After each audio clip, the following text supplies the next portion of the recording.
Good morning. Will we please come to order? This is the October 14th County Commission meeting, and we have Reverend Shelley Satrin to do the invocation, and followed by the pledge by myself. Let us pray.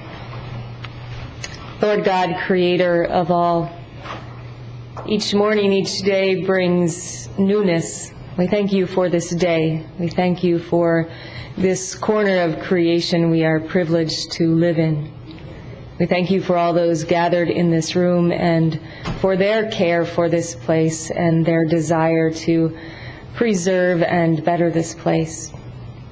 Each day brings new uncertainties and challenges and blessings. We ask you in this day ahead, in this meeting ahead, in the decisions ahead, that you would give us your wisdom. We pray all this in your name. Amen. Amen. Thank you. Please join me in the pledge. I pledge allegiance to the flag of the United States of America and to the republic for which it stands, one nation, under God, indivisible, with liberty and justice for all.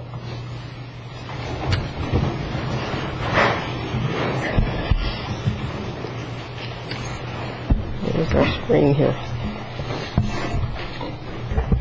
We have a proclamation and presentation by Chuck Meckling this morning on County Cooperative Program Screen on the Green and the 5th Annual Indian River County Firefighters Chili Cook-Off at Point West. Has it been 5 years? Good morning. Good morning, Commissioners. Thank you for this opportunity to once again discuss a season of events that will take place at Point West and its community that was done in a cooperative effort in many different factions being brought ahead. But what I want to do is show what as a community we can wind up doing as we come together on these issues. It didn't start off on it with us. Oh, good. Popcorn. Well, I guess, let's see here. This is our 5th season sixth season as we move into this as time flies by. Oh, 6th season. And one of the things I want to say is this is a program that's done in a cooperative effort with the county, with the rec department. It's an opportunity where people can come out, see a movie, enjoy the evening. And as we go through this, the Screen on the Green is held in Heritage Park. And there's a picture from last year with folks out watching the movie and enjoying the evening. And again, this is a zero cost factor for the families to pack the kids up, come out. And the movies that are done with the rec department are all a cooperative effort. Karen has handed out some popcorn. Not that we hope that it's a long meeting today, but that it's the idea of the movies. But again, you never know.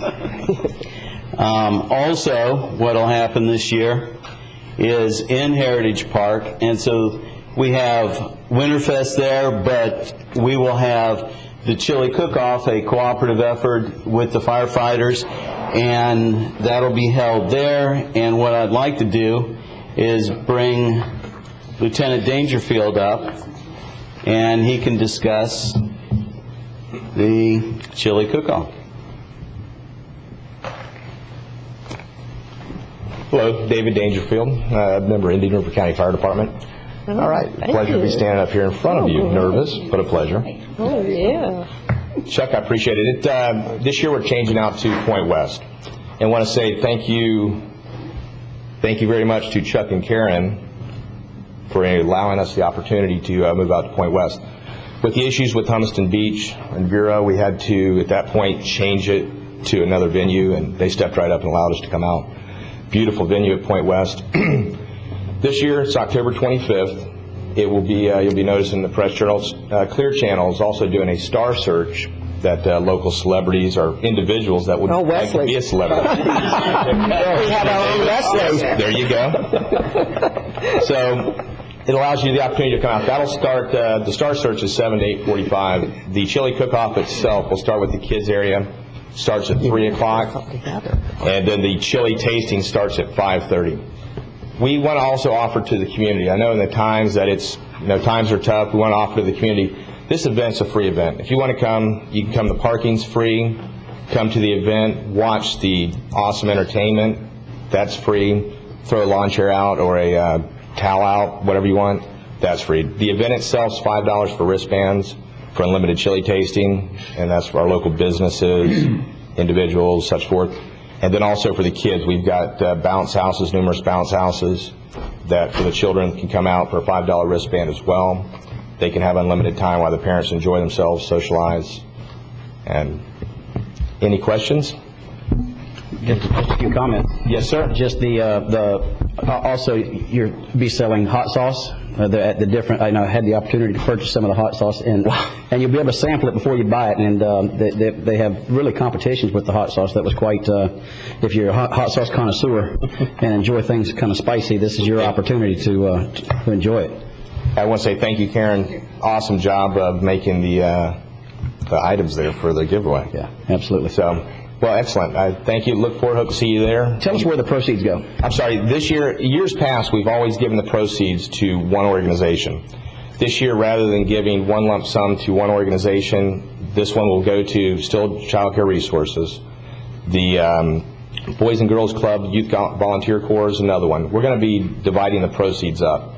So rather than going to one lump sum, share out the wealth and divide out the wealth. This year our sponsorship, unfortunately, and I understand that with the businesses, it's embarrassing when I call some of our sponsors in the past and say, hey, can we still have that, that same donation? And they're going, we're sorry, we let that whole area go. Yeah. And as people are being fired, then I'm calling to ask for our money for donations. So the firefighters ourselves, our group, has put money in to get the organization or the event going. So, but after that, everything is divvied back out to the. We have wonderful chili menus. It's not just one menu; it's multiple menus. I've had an opportunity to taste them and select 1, 2, 3, 4, 5, or however many honors they get. And so we're looking forward to this again. Well, and thank you, Point West. Yes, thank you, and thank you for your time. Any other questions I may? No, thank you both for keeping the torch lit for the hottest ticket in town. Truly appreciate it. And you commented about a lot of the economic trials and tribulations that so many are having, and just a great day. And I urge everyone to come on out and be out of Point West at the chili cook-off to get some of the hot stuff. Thank you. Thank you, Commission, for allowing us to move it to the county. And Chuck and Karen, thank you very much. Go ahead and give a shameless plug right now if somebody still an organization wanted to compete. A shameless plug, absolutely. We offer any schools, businesses, restaurants, individuals, public safety organizations. Anyone who wants to come out, we have a website. It's IAFF2201.com. If you go to that website, there's a chili logo, and it's got the chili entry on there as well. Once you go to that, entries are free. We don't want to charge anyone any money to enter. The entries are free. You go to that, you can download it, fax in your entry request. We'll take all entries until Friday the 24th. So. And you got the secret starter kits up there. Right. Yes. The shameless plug has to be. I may go home and make some sauce. Add water. The shameless plug has to be for the club at Point West is entering this year. So there. Absolutely. We want to get some votes here, and not to sidestep. I know that we wanted to recognize the Recreation Department. They sat in the back because they always do, but they're the heart and soul of what we do with Screen on the Green. So Cliff Crawford's back there and Mike Redstone. So I wanted to obviously recognize them as well. Your rec department does a great job. Yes, they do. It's just a great partnership. Thank you.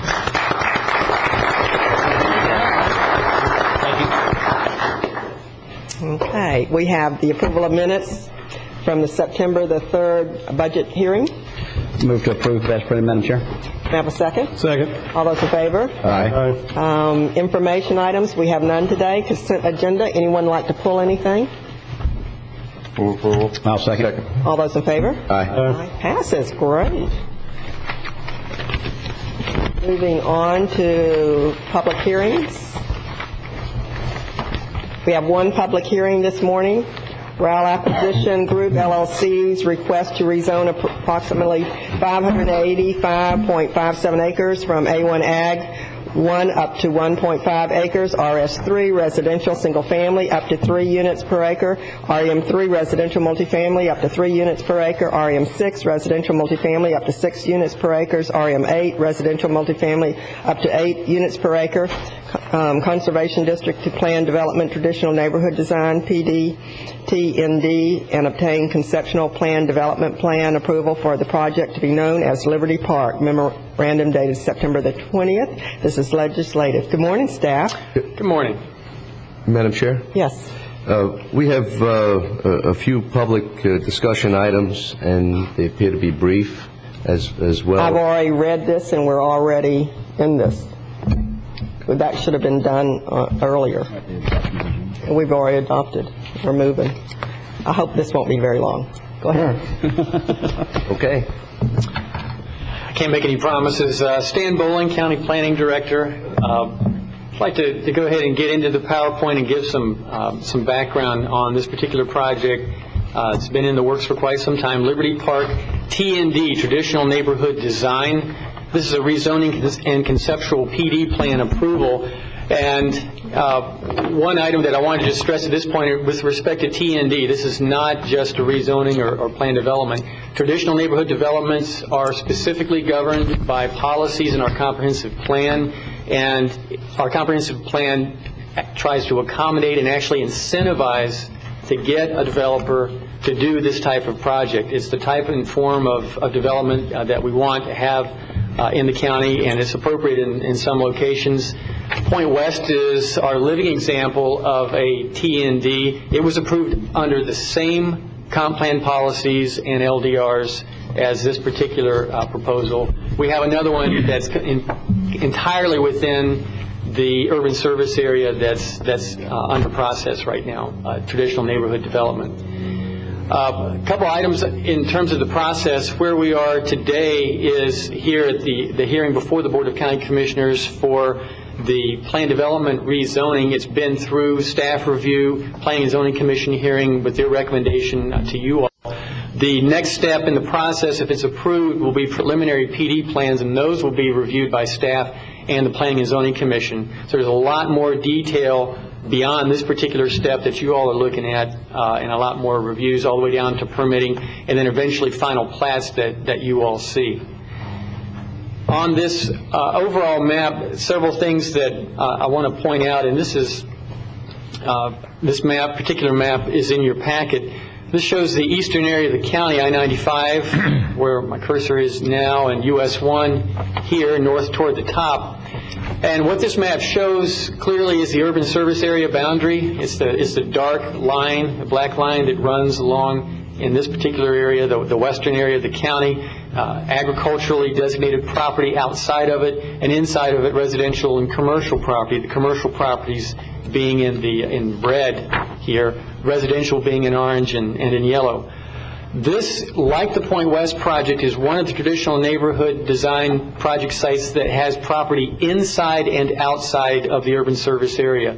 TNDs can either be entirely within the urban service area or can basically straddle the urban service area and be inside and out. And Point West is down here, has some property south of State Road 60 inside the urban service area, and then property that was outside the urban service area. For Liberty Park, I'm showing here, just kind of highlighting where the property is located. There is what we call the main site, and there's a portion of it outside the urban service area, the major portion of it. There's also a portion of it on the east side of 66th Avenue. This is County Road 510, 66th Avenue here. That's the main site. So there's inside and outside there, but there are also properties inside the urban service area for remote sites. These are sending sites, sending density, and preserving green space inside the urban service area. The Breezy Village site up here in the North County. There's also a conservation site, proposed conservation site right along Indian River Boulevard down near the city of Vero Beach. And then also a park site that's proposed down on the east side of 58th Avenue, south side of 12th Street. So what, in terms of this particular project, 30% of the total project acreage is inside this urban service area, 629 acres total project, and 70% outside.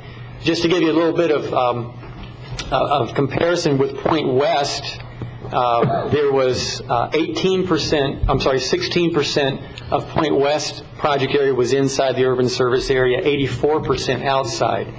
And one of the ways that the amount of how much can be inside or outside is governed by one of the traditional neighborhood design criteria, which is 60% of the overall number of units in the project have to be represented by land that's inside the urban service area. So you look at the potential density inside the urban service area, and that has to account for 60% of the total units that get proposed by the project. That's how that kind of works out. One other thing that I wanted to point out two more things why we have the big picture here. One is that the proposed main site, the receiving area here, is in a pretty strategic location, and that is it's in an elbow of the urban service area. In other words, let me back up a second. In other words, there's a lot of urban service area existing in potential development to the east and to the southeast, to the north and to the northwest. If you were to draw a circle around this project, 3/4 of that kind of market area is already within the urban service area, and that's important in terms of locating this project and for the commercial that's proposed with this project. It's not just residential, it's also commercial. So there's kind of a market area in this particular location that's pretty key. The other thing I wanted to point out real quickly while we have the big map up, one of the items that I think was discussed quite a bit back in the boom a few years ago is, well, what happens if the urban service area builds out subdivision after subdivision after subdivision? Where are we going to get green space inside the urban service area? And there's some strategies for that. The Growth Awareness Committee looked at some things. There are public land acquisitions, but this project proposes permanent green space inside the urban service area and transfers density from that to a point just outside of the urban service area in this kind of strategic corner. I wanted to just point that out while we had the big picture up. This is the main site for the project itself, and you have this in your packets, but 66th Avenue runs across here on the screen, 85th Street or County Road 510 here. And the breakdown here is there's 72 acres on the east side of 66th Avenue and about 439 on the west side. The urban service boundary is 66th Avenue and 510 in this area. I also wanted to point out that on this particular side there are a few out parcels, 3 of them in particular. One is along 66th Avenue and 2 along 510. We'll talk about the buffering around those in a little bit. The other thing that I wanted to point out on this aerial was that most of the project site is grove or former grove area, part of the Ryle family groves. That's true on both sides of 66th Avenue. You can see the Liberty Magnet School. It's already been constructed, kind of donated ahead of time as part of this project proposal because the site was needed by the school board, and obviously some improvements to 81st Street getting to the school site. Again, 66th Avenue here, 510, 81st Street here. A few things I do want to point out while we have the aerial up. One is the Douglas subdivision, part of the West Wabasso community, right here up against some of the property of this site, as well as other West Wabasso community here to the northeast of the site. What's proposed on the east side of 66th Avenue is park and stormwater improvements, as well as an emergency services site up here, and point out a little bit later how those benefit the existing communities of Douglas subdivision and West Wabasso.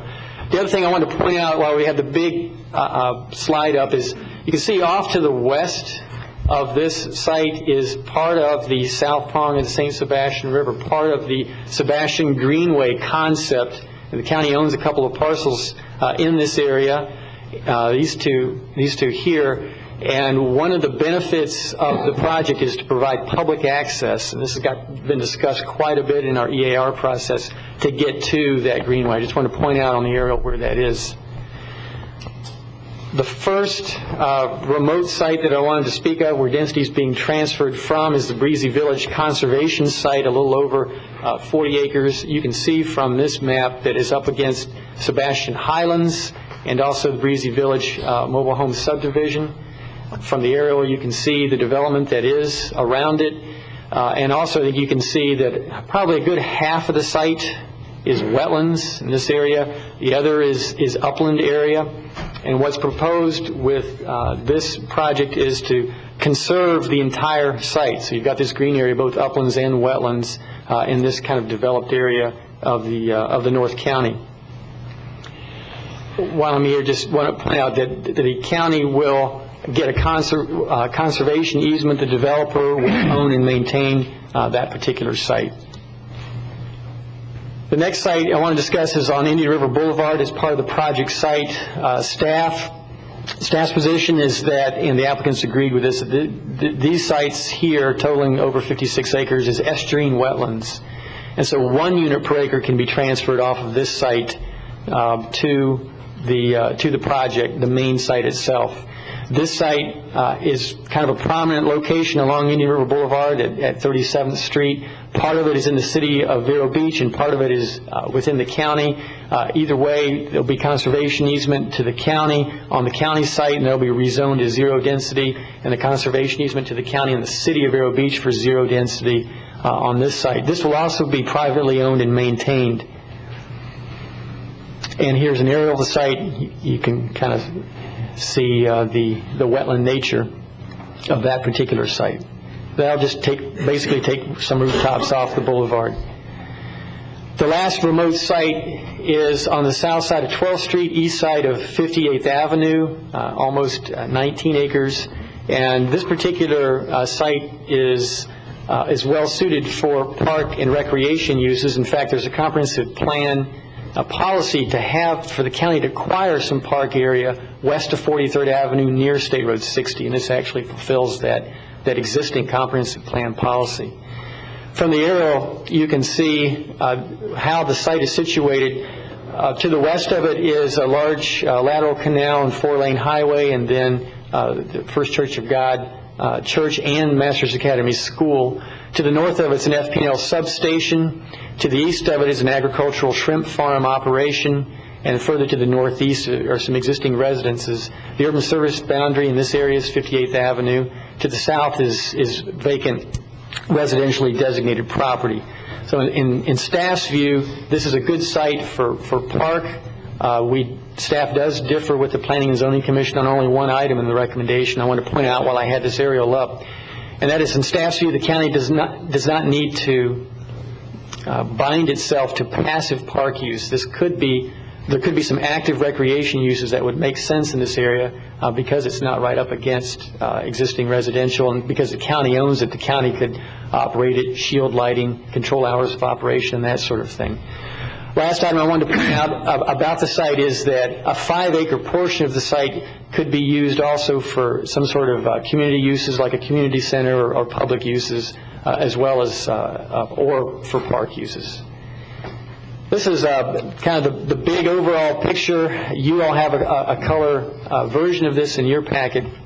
I wanted to highlight several things while I had this slide up.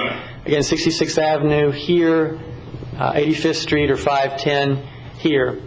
You can see that on the east side of 66th Avenue, this entire area that's inside the urban service area is proposed for park uses, for stormwater management uses, and actually stormwater management is needed for a few items in this area.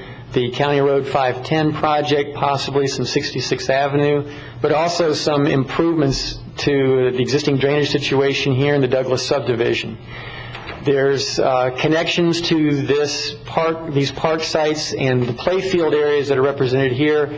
There could be up to 6 if this stormwater area needs to get bigger. For other reasons, then it could be reduced to 4. But the idea here is that you could have multi-use playfield areas as well as walking trails through here. There's a natural wooded area that would remain here on this site, and then the EMS site up here to the north, on the northeast corner. The southeast corner of 66th Avenue and 510. On the main site to the west, what's in red is essentially the commercial area, the town center, so to speak. Higher density type of residential units are around and near that particular area. There's a community band shell and community event green in this particular location between the commercial area and the existing Liberty Magnet School.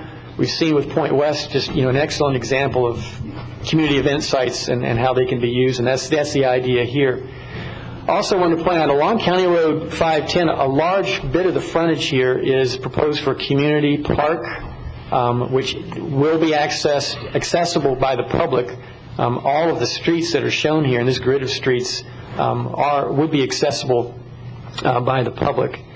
There's also a kind of a members club area that's proposed, a green area and member facilities in this particular area. And I wanted to point out, while I have the big picture up here, that some of the office or commercial uses could be placed in this particular members club area or back here in the town center. Obviously, this is where most of the commercial and office would be located.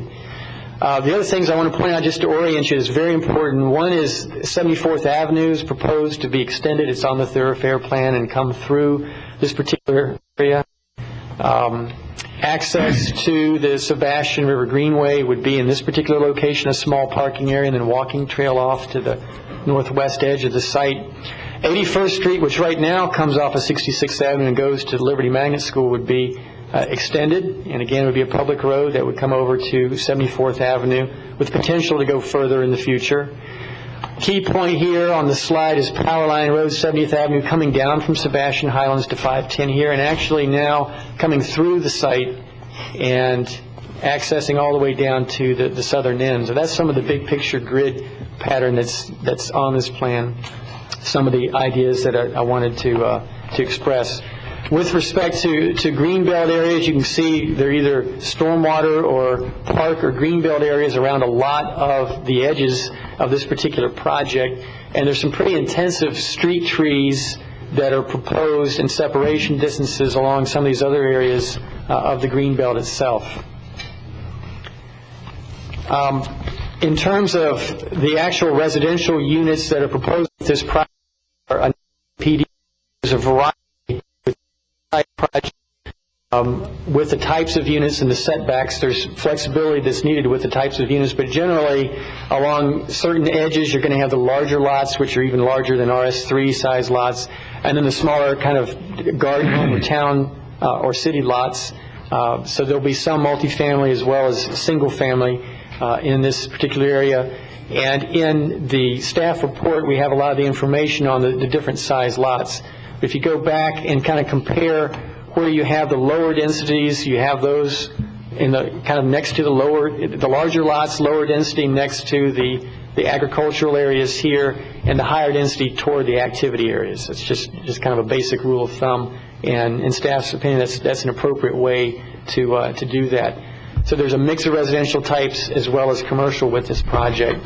The other thing that I want to just point out here is that there are a lot of architectural controls that are required through the T&D process with not only the commercial areas but all the residential plan book standards, and I think just this layout really lends itself to kind of a lot of these areas will probably be pretty upscale with the community parks and green spaces and the architectural controls.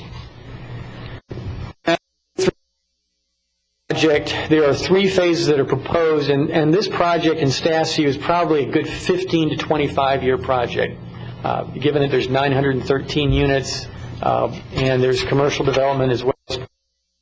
The first phase is essentially what's east of, this would be the Power Line Road extension coming down from 510, and then 81st Street coming over to 66th Avenue. And in this first phase, a couple of things are important. One is that the commercial area, the town center area, is in this first phase, and the developer can do up to 100,000 square feet of commercial and office up in this area. And then they can go beyond that up to the 209,000 after they have at least 200 units or 200 lots completed within this first phase or other phases. And there's 376 units that are proposed in this first phase. The Ryle Park site, everything you see here on the east side will be dedicated in the first phase, as well as the Indian River Boulevard and the Breezy Village sites. So those get dedicated up front. The second phase is to the west of the Power Line Road extension and goes all the way over to the western boundary of the site. There are 305 residential units proposed in this phase. And in this phase, in the second phase, is when all the improvements to Ryle Park, the recreational improvements, would be performed. as well as the greenway connection improvement. And then the last phase, phase 3, is proposed down here in the southwest corner, 230 units, and that's when the 12th Street site would be dedicated, and that site would be rough graded and a driveway connection provided. So what you have here is the units that are being transferred in from off-site are actually, with this phasing plan, actually ahead of schedule of the units that they will receive on this main site.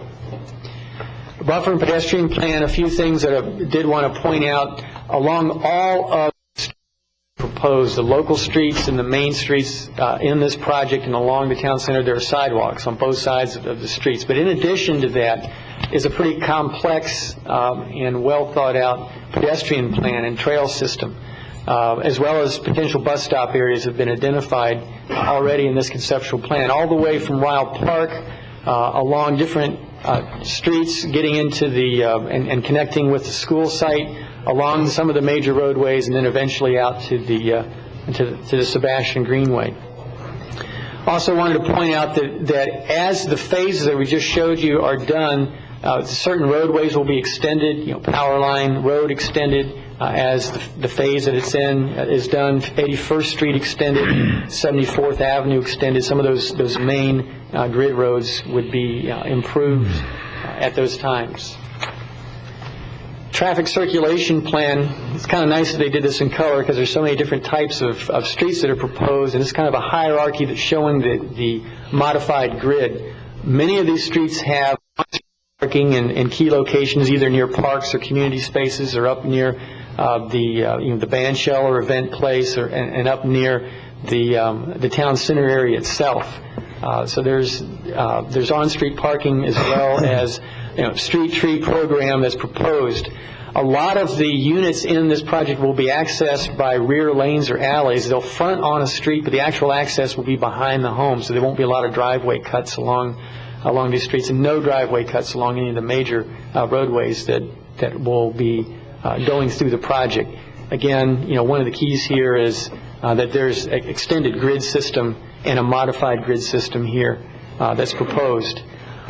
Wanted to point out, while I have this up, some of the traffic improvements that will be done with this project on-site as well as off-site. Besides, extending the grid, there are turn lane at intersections, turn lane improvements that are spelled out in the approved traffic report that are required. 81st Street and 66th Avenue, 74th Avenue and County Road 510, 70th Avenue and County Road 510, and 74th Avenue and 81st Street. There'll be turn lane improvements there, and those will all be done by the developer. There's also improvements called out for intersection improvements to Schumann and Barber Street, which is up in the city of Sebastian. You follow 66th Avenue up, and there are improvements that are required there, as well as US 1 and County Road 512, and US 1 and 37th Street down by Indian River Memorial Hospital. Those will be the subject of a developer's agreement with respect to timing and how those will be accomplished. And then there's also improvements further out, US 1 and 510, US 1 and 45th Street, 58th Avenue and 26th Street, 510 and 66th Avenue, and 510 and 58th Avenue, developer contributions and funding toward those intersection improvements. I just wanted to go over those while I had this slide up, just to let you know that there are improvements to extending the roadways and the intersections around the site, and then quite a few off-site. That comes out of an approved traffic study and a concurrency test which was done for this project, conditional concurrency. That means that at the time that this conceptual plan was reviewed, there was sufficient capacity in the roadway system to accommodate the project at build-out, and the conditions of that conditional concurrency determination really are those traffic and intersection improvements that are spelled out in your report. So this project does have conditional concurrency. And the other thing that I want to point out about conditional concurrency is this is not the only concurrency test this project will get. There will be concurrency tests going forward. Everything that goes to the Planning and Zoning Commission with the preliminary PD plans, there'll be another concurrency test a conditional concurrency test, and then there'll be concurrency tests further on in the process, all the way down to building permit for this project. In terms of it being a traditional neighborhood design, there are certain criteria that are met with this project. It's required, and this is, in staff's view, a really superior design in terms of the grid system, not only internally but also how it connects to the outside and gives improvements that we actually think will benefit existing residents in other areas of this particular vicinity of the county. It's walkable, pedestrian-oriented. There are sidewalks along all the roadways and the extensive trail system. It goes to places where people will want to go and should actually alleviate some trips on the roadway, both internally and externally. It's mixed use. There's commercial office as well as residential, and all of that should lead to decreasing prominence of cars and benefits, I think, for, again, existing residents in surrounding areas.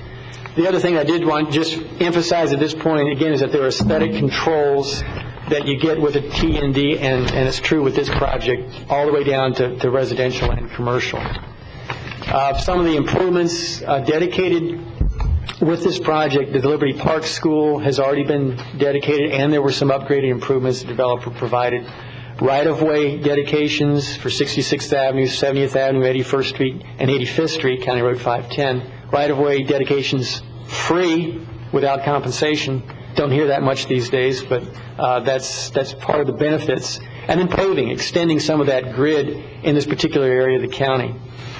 Public benefits, again, the elementary school site, no school impact fee credit. This is an exaction through the T&D process.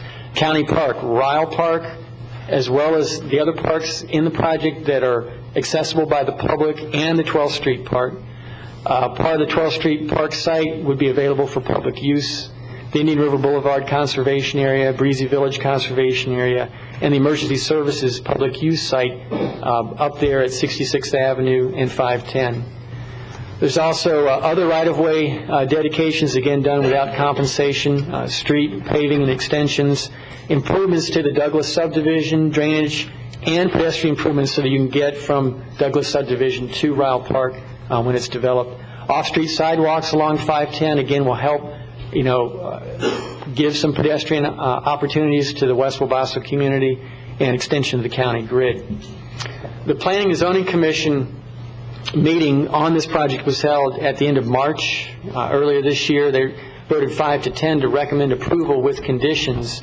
And those conditions have been incorporated into staff's recommendation into the plans, with the exception of 12th Street Park site. I had mentioned earlier that one of the recommendations from the P&Z was that be passive. Staff's view is that the county need not limit itself to passive use on that site. It's a good site for some active and uses, and the county can kind of regulate itself.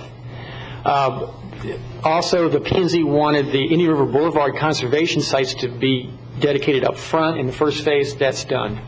And to increase buffers around some of those out parcels, and that was done as well. 50-foot type A buffer around the out parcel near the town center, and then the other two out parcels have a 30-foot type B buffer, and these all have berms with them, and then a park area around those other ones. So we feel that those are well buffered, and the P&Z's recommendations were taken into account. Since the P&Z meeting, there were a couple of changes to the project. It's taken a while to get before you all. One was that when it went to P&Z, there were more units proposed with this project, and there was another remote site. It's a site down in the Vero Beach Highlands site. That's been taken off the table. That's removed from the project, and so that's not part of the project, and the overall project units were reduced accordingly. There's also a Walker easement location clarified. There is a private easement across kind of the southwest portion of the overall site, and that's shown on the plans clearly now, and that's in phase 3. And so either that easement will be lined up with the street so that access can continue for Mr. Walker, or it's possible the developer could come to an agreement with Mr. Walker and have Mr. Walker release or change the location of that easement. There's also been what's called a clearance letter issued from the Department of Community Affairs, and that was a definitive binding statement, basically, that this project does not constitute a development of regional impact and does not need to go through that process. Staff's recommendation is that the board approve the rezoning and conceptual PD plan for this T&D for Liberty Park with the conditions listed in the staff's report. Sorry I couldn't be any shorter, but I wanted to give you all enough background. Be glad to try to answer any questions you might have. Thank you. Commissioners, any question of staff at this point? Gary? Start your side. I can wait until after the public hearing. Okay. Wesley? Just a couple things. And I could wait, too, if you want to hear from the public first. It's totally... Well, okay. Same? I just have one quick question. On the access to the park from the western parcel, how are they getting across 66th Avenue there? Probably the most important place for that access is going to be at 81st, so where you can have a signal. You want people, when you can have any real number of pedestrian crossings, you want to have that at a signalized intersection. So that's probably going to be the main way that people will get across there, or up at 510. Because you really, a road that busy, you want them crossing at a signal. Right, that's my concern. Thank you. Thank you. At this point, we'll open the public hearing, and we'll hear first from the applicant. The public hearing is now open. If you'll come to the podium and state your name and address for the record, please. Good morning. Good morning. Andrew Kennedy for the record, 3001 Ocean Drive, and P&S Properties. I'm with P&S Properties. Thank you for the time. We're very excited to be before you. It was tough to follow Stan Bowling. I will try and keep the presentation brief and respectful of your time, but it is important to look back and see the history of this project. And it truly begins with the adoption of the comp plan in 1990. Subsequent to that, 96, the evaluation and appraisal report, and then the public hearings thereafter, workshops, planning and zoning, and in 98, all the goals and objectives and policies set forth for this type of development, traditional neighborhood design, which Stan so poignantly pointed out. In 98, or rather 99, Point West was conceptually approved. Moving forward, 2004, this property was assembled as a sort of merger of interests, a private-public partnership to do the right thing in terms of quality growth. As you know, we're dedicated to that as local group investors. I would like to introduce the partners of the project. It's important to note that they are local. They live here. Two are raising families here, such as myself. And one has been before you as the CEO of his company that happens to be headquartered here. It's a very outstanding company. $26 million in revenues annually, $8 million in annual payroll, pushing 80 employees. You have another that just received an award for one of the few Class A buildings. You may have seen it on State Route 60. That's another partner. And then another that has been heavily involved in the medical node. It happens to be a pretty impressive place. If you ever had to have a heart attack, you know, Vero Beach would be the where you want to have it. You're not going for a quadruple bypass to Orlando. Dr. Stowe happens to be here. I view that, sitting on the board of the Chamber of Commerce and now as a member-at-large Economic Development Council board member, as economic development. Not only that, but they are promoting quality growth by getting behind this style of project. They're taking I guess in summary, without beating the dead horse, it's a group of partners that are well-intentioned and well-financed. Incidentally, by the time this builds out, I'll be pushing 60. That's the partners element. I do want to introduce the project team. We have Todd Bonnet, the land designer originally with the Evans Group, Kerry Godwin. He will speak briefly on the plan itself from a new urbanism standpoint. Joe Schulke, whom you all know well, is the civil engineer. Stephanie Silvilla from Biotech is the environmental engineer. Brian Good, the traffic engineer. And lastly, P&S Properties, the development team. Brian Curley, who's going to briefly talk about public benefits. Myself. You all know Donald Proctor. His legacy is all over the place. been involved in some of the greatest developments in town, Grand Harbor, the moorings, involved in Johns Island. Incidentally, the Grand Harbor under his tenure in '92 received the Envy Award, which is where you couple environmental sustainability and development. Don is a great man to work for. The late Jerry Swanson, as you all know, passed in February. It's a privilege to be involved with a firm like this as a young person. Jerry was a big believer in the project. The major positive there is that his legacy and approach of working with staff, hat in hand, lives on through the younger folks of the company, and I think that's, I'm very excited about that. At this point, I'll turn it over to Todd, who will talk about the T&D aspect, and then Brian will talk about the public benefit. Thanks. Good morning. My name is Todd Bonnet. I've given my contact information to the clerk. She has all that. I'm a registered landscape architect, an urban planner, a lead accredited professional, and a member of the Congress for New Urbanism.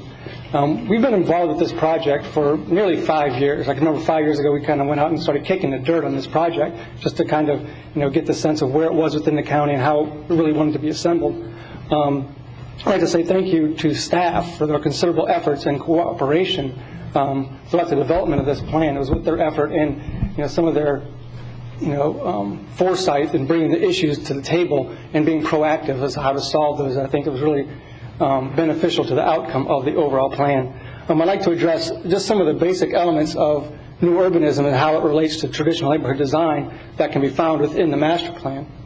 And primarily with that, it's the mixture of uses that they mentioned earlier. And you can see within that kind of matrix of housing in there that each individual color really represents a different type of housing type. So you can see that even within each small little village, there's a diversity and a mixture of housing within each individual village to really create that diversity from smaller lots to large lots to really create that diversity. There's the mixed-use village center, which provides that mixture of residential housing and office space in that critical corner of 510 and 66, which really is a benefit for not only Liberty Park, but for North Indian River County and the El Paso area. The walkability aspect of it was also very important, which you can see in this slide, which really starts to identify where the centers are, or the destinations that we've created within the community. Primarily it's the village center in the northeast corner and the residence club kind of towards the boundary between phases 2 and 3. Those two areas really provide destinations for residents to be able to walk. And I think almost 62% of all the residents within the community are within a 5-minute walk of one of those two locations. And all of the residents are within a 10-minute walk of either one of those. As part of that also is that trail network that Stan demonstrated earlier, which kind of connects all of those little individual parks to the Sebastian Greenway and those destinations within the community. Also, as part of the connectivity, it was mentioned earlier that we unified the modified grid system, and really what that helps do is disperse the traffic throughout the neighborhood, so you don't have main collectors that are fed, and then you end up with large traffic configurations at major intersections. It was mentioned we do have the extensions of 74th, 70th Avenue, and 81st Street, and really our modified grid network, works in with that overall network, with that hierarchy of streets. Any community really needs to have that discernible center, and one of those centers, aside from the village center and the residence club, is the elementary school, which provides that walkable destination within the community for the children of Liberty Park as well as outside. But it's nice to see that that's already been built on land donated by the developer. It's occupied, and it's really a great facility, and we're really looking forward to kind of filling in everything around that to really make that the jewel of this community.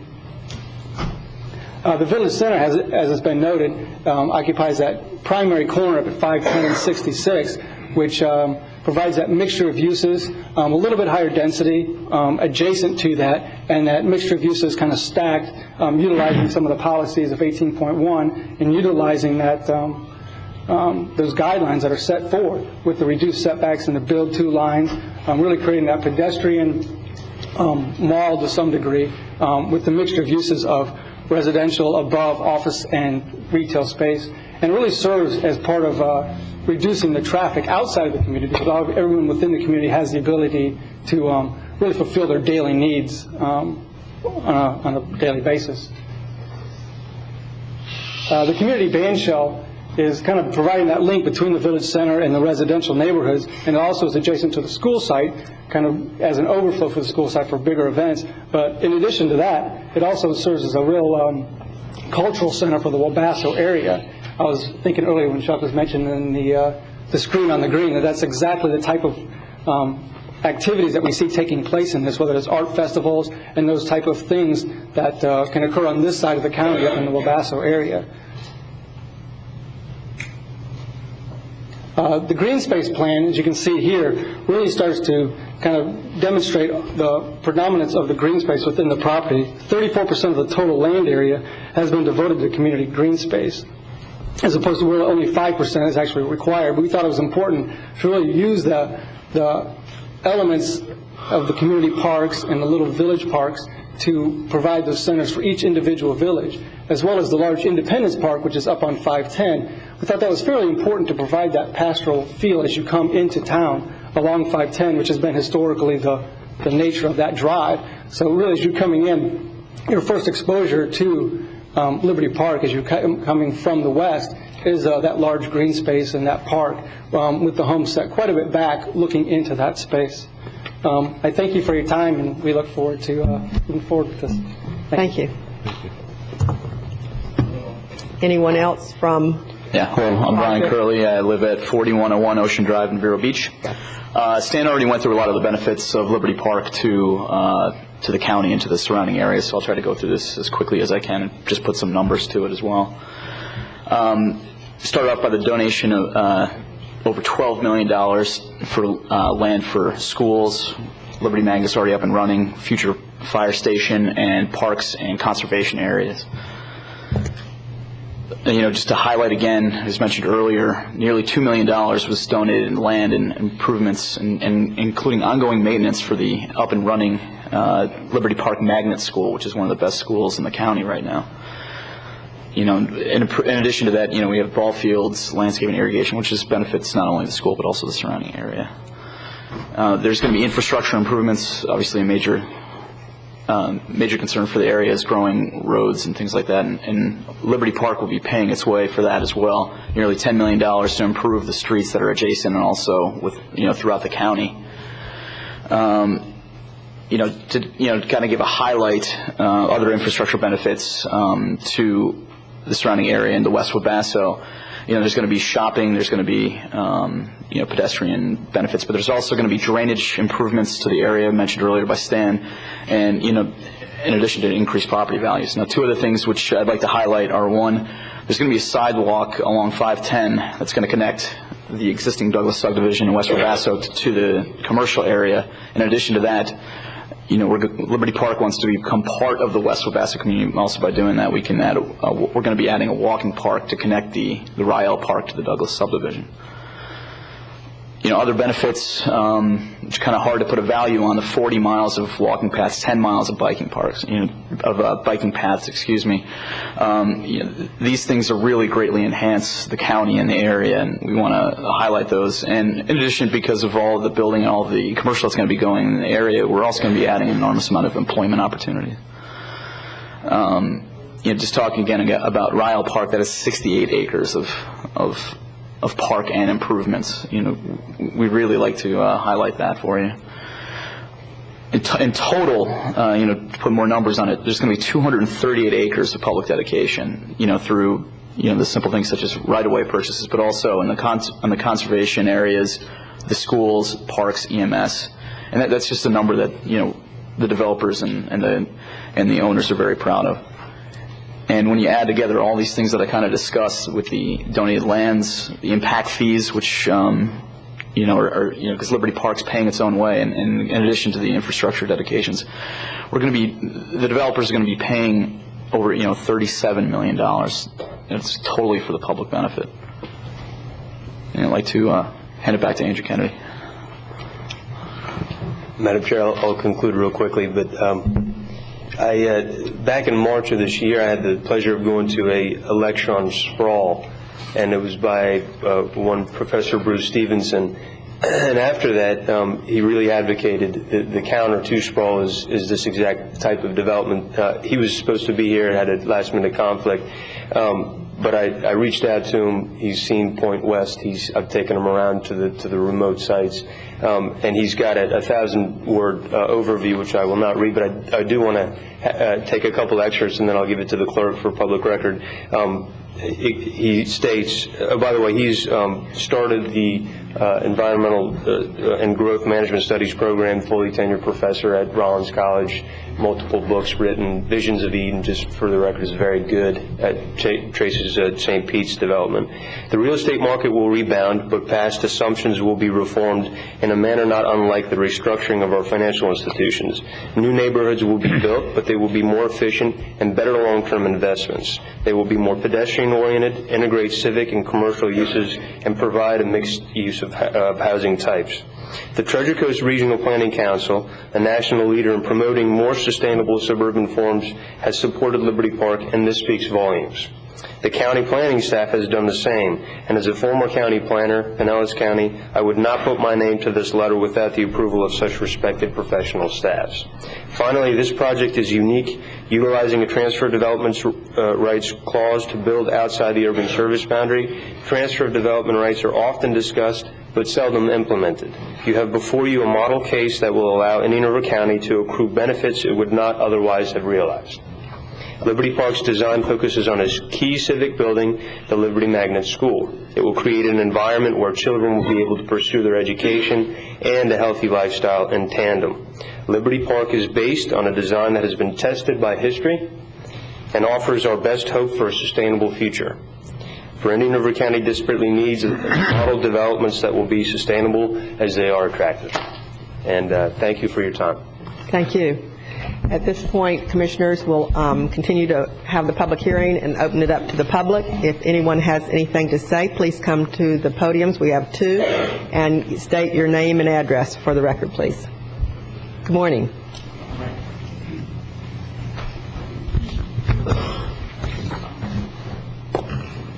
Richard Baker. I live in Sebastian, president of the Audubon Society. This is a great plan. It's very well done. It's beautiful. It just happens to be in the wrong place. It doesn't really belong there. I could have the first one. Oh, thank you. This proposal extends the urban service line. It sets a bad example, opens the door for thousands of agricultural lands to be developed, illustrates the conflict between the LDRs and the comp plan, and allows developments to come through the back door. In the past, this is a statement Bob Keating made at the PNC meeting, I think on Thursday, that in past years growth has gone where it was supposed to go. And staff has actually done a very good job in this county in promoting growth and getting it in the right place. I think this particular project I have a little disagreement with in how they're doing it. The primary reason is it's going through as a loophole. That the LDRs, they're using a loophole in the comp plan, and the LDRs do not follow it. We'll get into that in a little bit later. It's really bad planning. Normally you take, when you're doing a TDR project, you take development transfer rights from agriculture areas and put them into within the urban service area. This is doing complete opposite. So we're taking development rights inside the urban service area and putting them into some of our best productive agricultural areas. Another reason, 3, it really doesn't make sense. We have a lot of vacant lots, a lot of vacant homes now. Why do we need to produce more?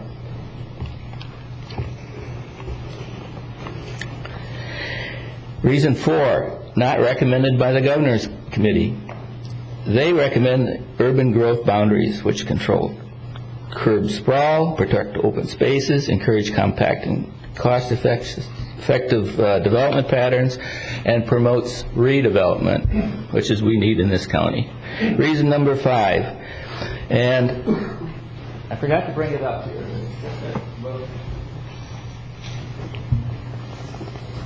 Planning and Zoning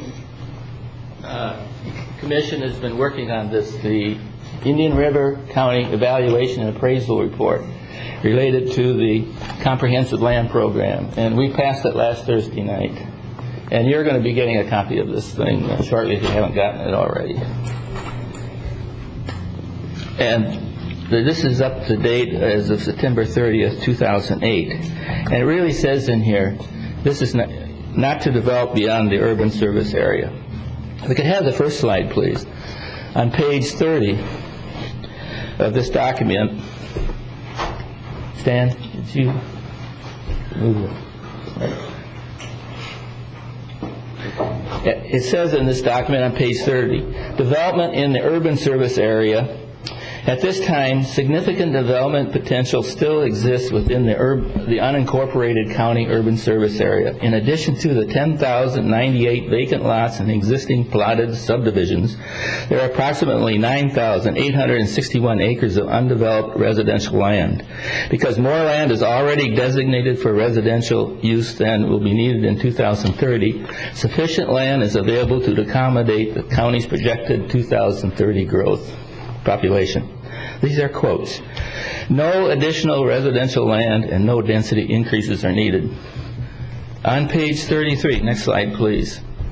Again, in this change in the comp plan, page 33, when they're dealing with vacant residential land in the urban service area, currently there remains sufficient vacant residential land within the unincorporated county to accommodate expected growth through the 2030 horizon year. According to projections, the unincorporated county will need 67,690 residential units in 2030, an increase of 16,188 units. At this time, the county contains 10,098 vacant lots in existing subdivisions, as well as 9,961 acres of undeveloped raw land. This vacant land is sufficient to accommodate the population growth between 2008 and 2030. Quote, therefore, no additional residential land and no density increases are needed to accommodate the county's projection, 2030 designated. Next slide. On page 35, when they're dealing with the residential allocation ratio, the RAR,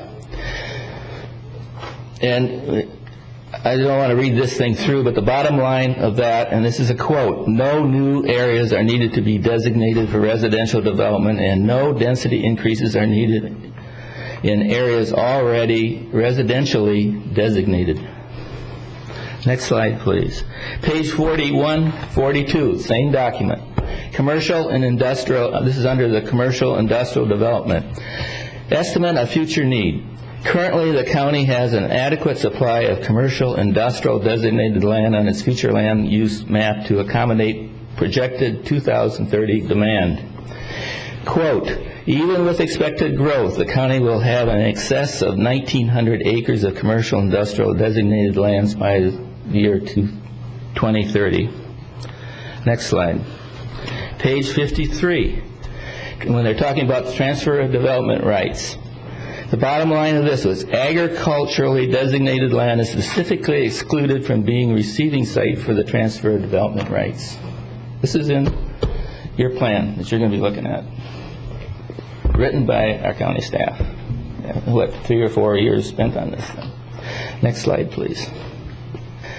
Reason number 6, our LDRs do not support this development. Next slide. Bottom line.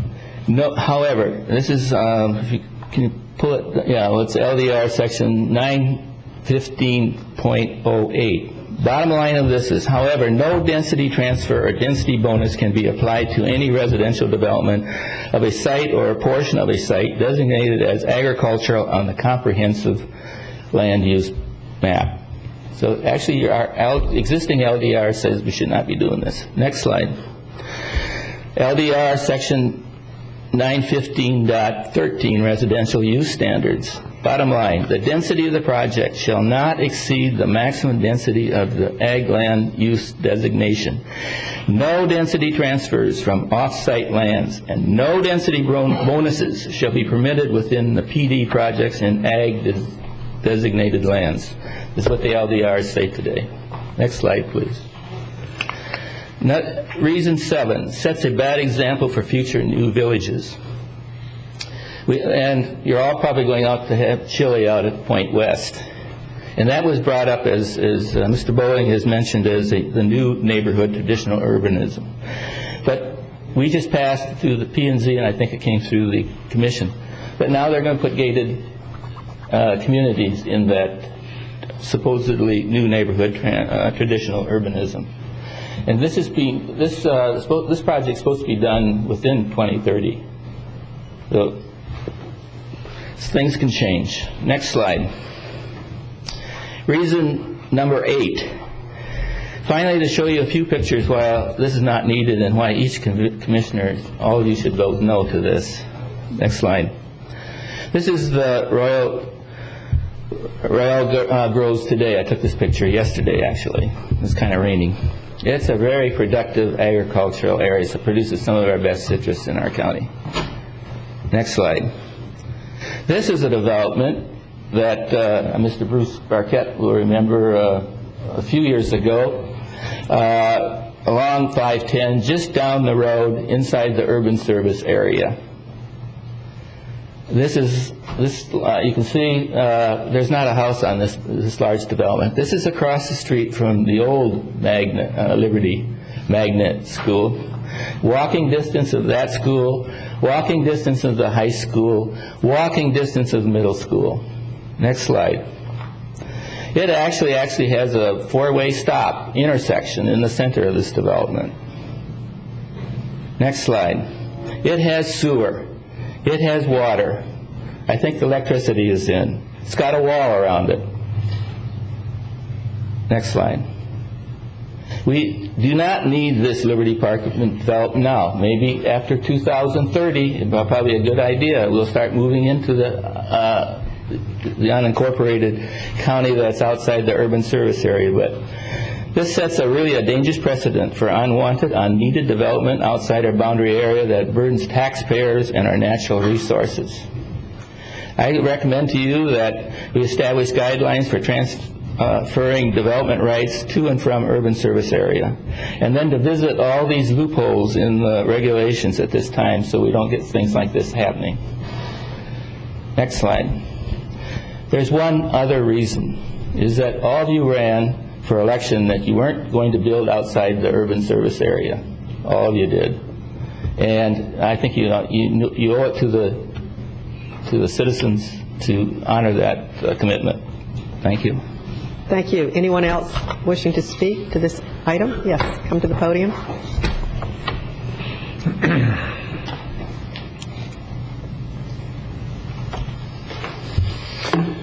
Good morning, Renee Renzi, Waverly Park, Vero Beach. I thoroughly endorse and agree with everything Dr. Baker has so expertly explained.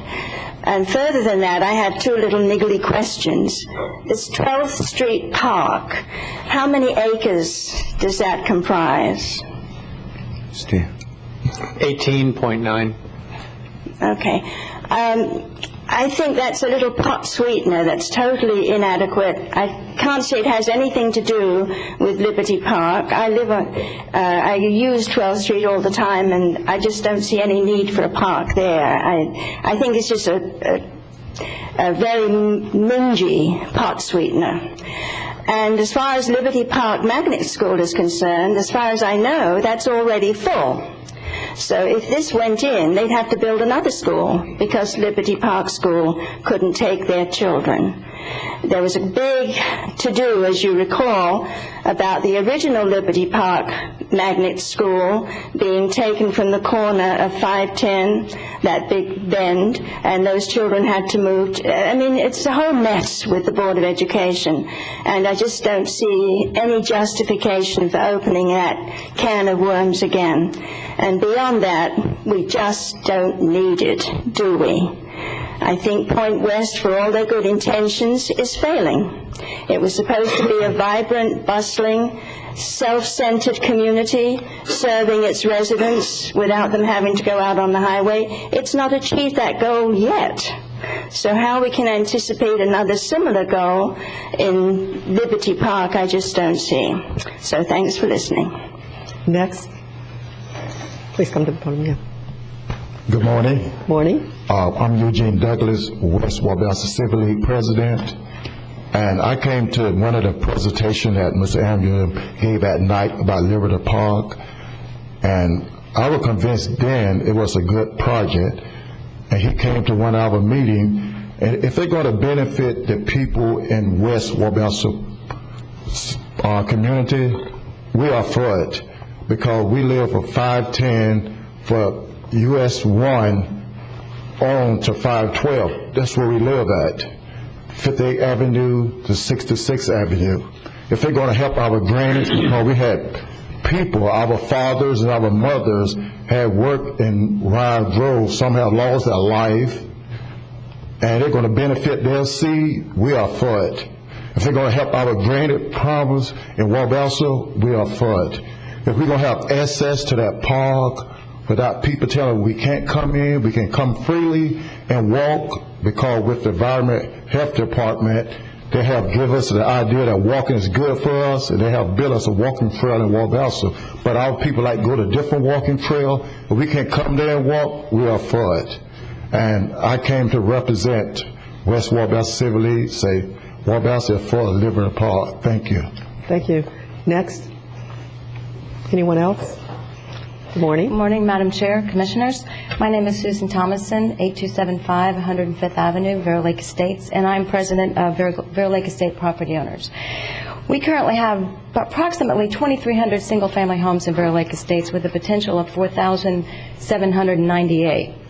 We're bounded by 2 evacuation routes. We have 3 schools, soon to be 4. We have proposed residential developments to our southeast and west, commercial to our north. We contributed almost $9 million in property taxes last year, and yet we still don't warrant adequate fire protection for that area. Our house fires are basically surround and drown. And 3 weeks ago, a young girl fell out of a truck. I was there when the call was made. It took 14 minutes for EMS to get there to take care of her. So I would urge you not to go forward with this project at this time, because a project of this magnitude would strain services once again, and I just don't think we're ready for it. Thank you for your time. Next. Good morning. Good morning. My name is Russell Hammond, Sebastian, representing the Friends of the St. Sebastian River, members of the County Commission. The mission of the Friends of St. Sebastian River is to maintain and improve the health of the St. Sebastian River and its watershed. Since Liberty Park is a very large development located in the watershed of the St. Sebastian River, we are vehemently opposed to the development because of the adverse effect that it will have on the river. Thank you. Next.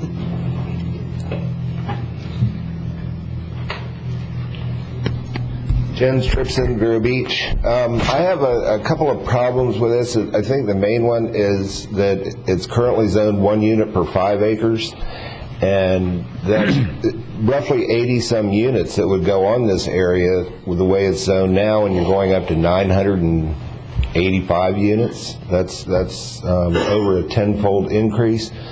The idea that I thought the county's been working on was to, if we had anything, would be transferring development rights from agricultural area into the urban service area, and we're doing just the opposite. We're transferring it out. The experts tell us that for new residential growth, for every dollar a resident pays in property tax, it costs $1.10 in services. So who's going to make up the difference for that? The existing taxpayer. I don't think we need this development at this point when we have over 100,000 billable lots within the existing urban service area. Why take water and sewer out that's going to cost the taxpayer? Thank you. Next. Yes. Good morning. Morning. I'm Florence Clowes, 8265 83rd Avenue. I'd just like to say that this is a grandiose plan, and it just stuns me. It looks like another Abacoa tradition. However, I'm concerned with the homes that are going to be built, Today, as it's been brought up earlier, there are homes waiting all over the place for buyers.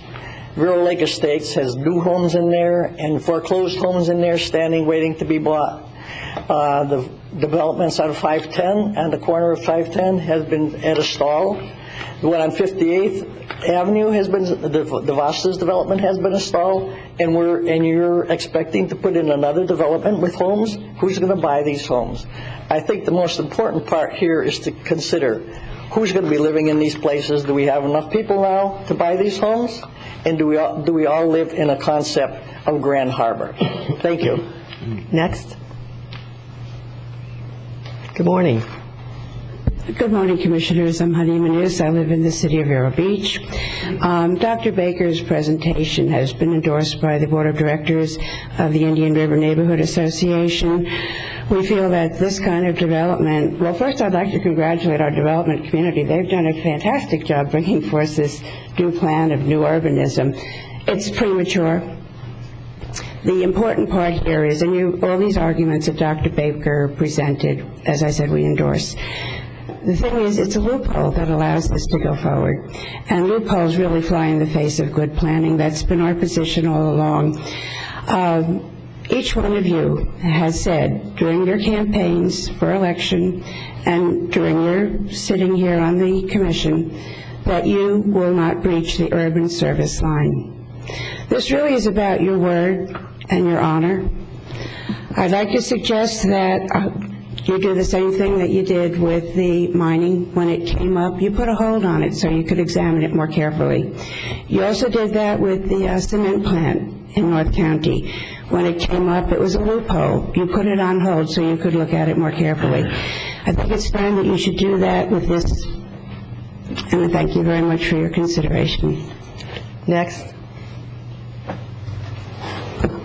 Good morning, Commissioners, Madam Chair. Joseph Paladin. I'm the president of Black Swan Consulting Entitlement Corporation. Let me go over a couple of points that I feel are important to this project. And let me base these on the actual facts. This is a loophole we've heard about and read about in the paper. It's not a loophole. I mean, it's not being done or being taken advantage of because there's a brilliant attorney like Mr. Barquette that just found this crack in the policy. This is basically an incentive that has been put in our comp plan to actually put incentives into doing this type of development. This very type of development. So this wasn't hidden or just found. It's purposely put there for this. And we've heard a report or some saying that our LDRs don't support this particular comp plan. Clearly, if the comp plan has a conflict with the LDR, it's stated that the comp plan rules. The comp plan trumps the LDR. And if you look further into the comp plan, you'll find areas where the LDR does support this comp plan, and the comp plan refers you to 18.2 and 18.3, which is the incentive, part of the incentive for this very development. As far as the water and sewer, we have water and sewer capacity for this project. The water and sewer will be paid for by the developer to bring to the project and put through the project. All the improvements will be paid for by the developer, including these millions of dollars of donations that he's already donated to the community, not to hold the community over a barrel, but that he donated them up front, which is, I mean, it's just unbelievable that he did that already and that we have access to that already. Some of the other things that were said,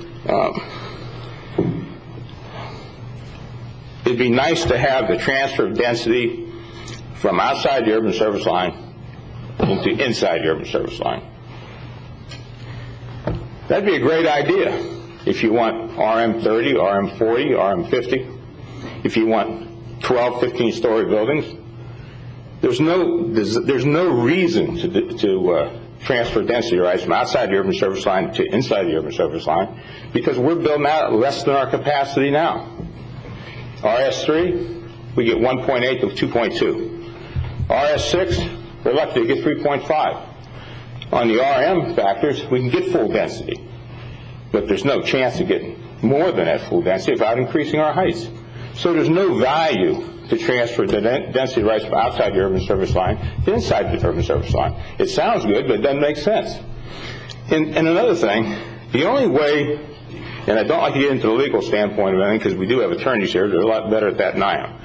But as far as my research and my conversations with attorneys, the only way that this project legally couldn't go forward is if we change the comp plan.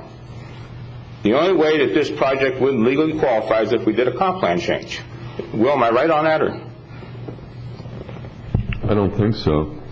I think that this is a legislative decision, and it's a fairly debatable standard. The Commission's got a lot of discretion in whether to approve it or not. Well, that's true, and I understand that. But really, what I was trying to say is that the comp plan that we have allows this. The only way our comp plan wouldn't allow this, we'd have to change that comp plan. I know it's a decision of the Commission and it's legislative, I understand that. But the way the comp plan is written right now, it does allow this procedure. Well, that's something that you're concluding, and other people have different points of view on that, and that's why we're having a hearing. Well, what's your point of view on it? I haven't heard everything yet. I haven't formed an opinion. Okay, we'll move on and we'll leave that up to the attorneys then. But I mean, I think that the comp plan clearly states that this is an incentive package, this is an incentive program for this development to go forward. And we've heard a lot of talk about empty property out there and empty houses, and I understand that. But one of the good things we have going for this project is that we have a local developer who's got a top reputation in this area. And Mr. Proctor and Mr. Swanson, I've never known them to start any project and not finish it. And I think that has a lot to do with the neighborhood getting behind this project, and not only being a traditional neighborhood design, I'd like to see neighborhood support. And I think Mr. Proctor would and the other partners would. I think that's our goal, is to have the whole neighborhood get behind us. I think that, we'll be hiring local subs, we'll be employing local people, we'll be bettering the Wabasca corridor, and all the construction that I've seen and all the programs that I've seen them present are way above average and way above standard. So I think we have a reason to get on this bandwagon and support this particular project with this particular developer. And you're looking at it this way. I mean, I don't see them coming out of the ground with a house probably for 3.5 to 4 years. So maybe this is the best time to start a development like this. And this will be a different type of neighborhood than some of those other developments that we showed are empty. I mean, a lot of those other developments are just homes on roads and don't have a complete planned process. This is a planned process. I think we have a lot more reasons to get behind this type of development than some of the other developments that are out there. And I'm totally confident that Mr. Proctor and Proctor P&S Properties will do exactly what they say they're going to do. So I would ask you to support this project. I would hope that the neighborhood work with this project on establishing the green space the way they want to see it, access to outside parks so the public can access these parks. It's not gated off so the public can't get to it. I'd like to see everybody try and get the best project we possibly can and go forward as a team and make a statement with this project. I thank you, and I'd like to see you vote for this project. Next, yes. Everett Brown, 4236 11th Street.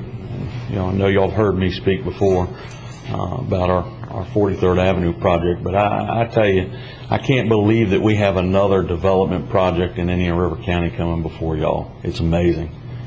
There are development projects all over this county who have failed, and we're looking at another one that has a potential to fail, maybe not, I don't know. But this project is certainly premature. We're faced with all kinds of issues in this county: inadequate roads, poor drainage, and we're looking at putting in another development. I think we should be looking at, should we be putting forth a building moratorium in this county? We have houses all over here that are being foreclosed on, and building more homes is only going to hurt the value of the homes that we have that are for sale today. In protecting those taxpayers is really important. They have invested in this county, and they are paying taxes now in this county, and they contribute the majority of the money in this county to taxes where we are today. And their rights, our rights, should come first. 100% before whether we consider another development. the rights of the citizens who are already own homes here, who are forced with foreclosures or forced with difficulties in selling their homes. For one reason or the other, their rights should be considered first. And I hope that y'all consider that. And again, I think what really needs to be brought up here is, in this county, the real subject here is, do we need a building moratorium? Until the economic times improve, I think that's a critical point for this county. And I hope y'all do consider that. Next. Thank you, Madam Chairman and members of the Commission. My name is Nancy Offit. I live in Vero Beach, and I represent the Treasure Coast Builders Association. I jumped to my feet after the last speaker said we should have a building moratorium. I suggest we've had a building moratorium for about a year. I don't know how many building permits have been pulled, but I think Habitat for Humanity is the largest builder right now. Pardon me? They haven't pulled recent permits. The only thing that is going to stimulate this economy, revitalize it, is someone who has a good plan, consumer confidence, and investor courage. We need something to stimulate. Do we need new houses now? No, but we also probably don't need new doctors, new dentists, new scientists, new stores. It's not a matter of need. Everyone, and I remember John Tippin years ago said everyone has the right to, in this free enterprise system, to go belly up. Well, we certainly hope that doesn't happen, and that certainly that we're not bailing out anybody, but I think we should be rolling out the red carpet for this project. As Dr. Baker, he pointed out, it's a great plan, except it's in the wrong place. And Mrs. Manu said it's a great plan, but it's premature. These comments remind me of a bumper sticker I saw. It said, "Have a great day, just not here." So we talked, some of the arguments that have been made is that only a little bit of it is in the urban service area, the rest is outside. Well, as we're watching football calls, I'd say it doesn't matter how much of the ball crosses the plane. If it's in, it's in. It's a touchdown. And I know we're not playing games, but the State Road 60 Benefit District also says if any part of a project was in that area, all of it is subject to the levy. Arguments against concurrency, that we have too much traffic, that there's not enough utilities, those are all irrelevant at this point. They're not timely. We've had builders who have and developers turning back their impact, well, not being able to use their impact fees, the concurrency, their capacity has been turned back in. We've got an infrastructure there that's not being used. The whole future land use plan was based on a build out, but that doesn't equate to when densities are awarded. Those are, the densities and the yield on projects are so much less than what the future land plan would suggest. So when we go back and say we're going to have hundreds of thousands of new homes and all of this, it's not a reality. It's a fairy tale.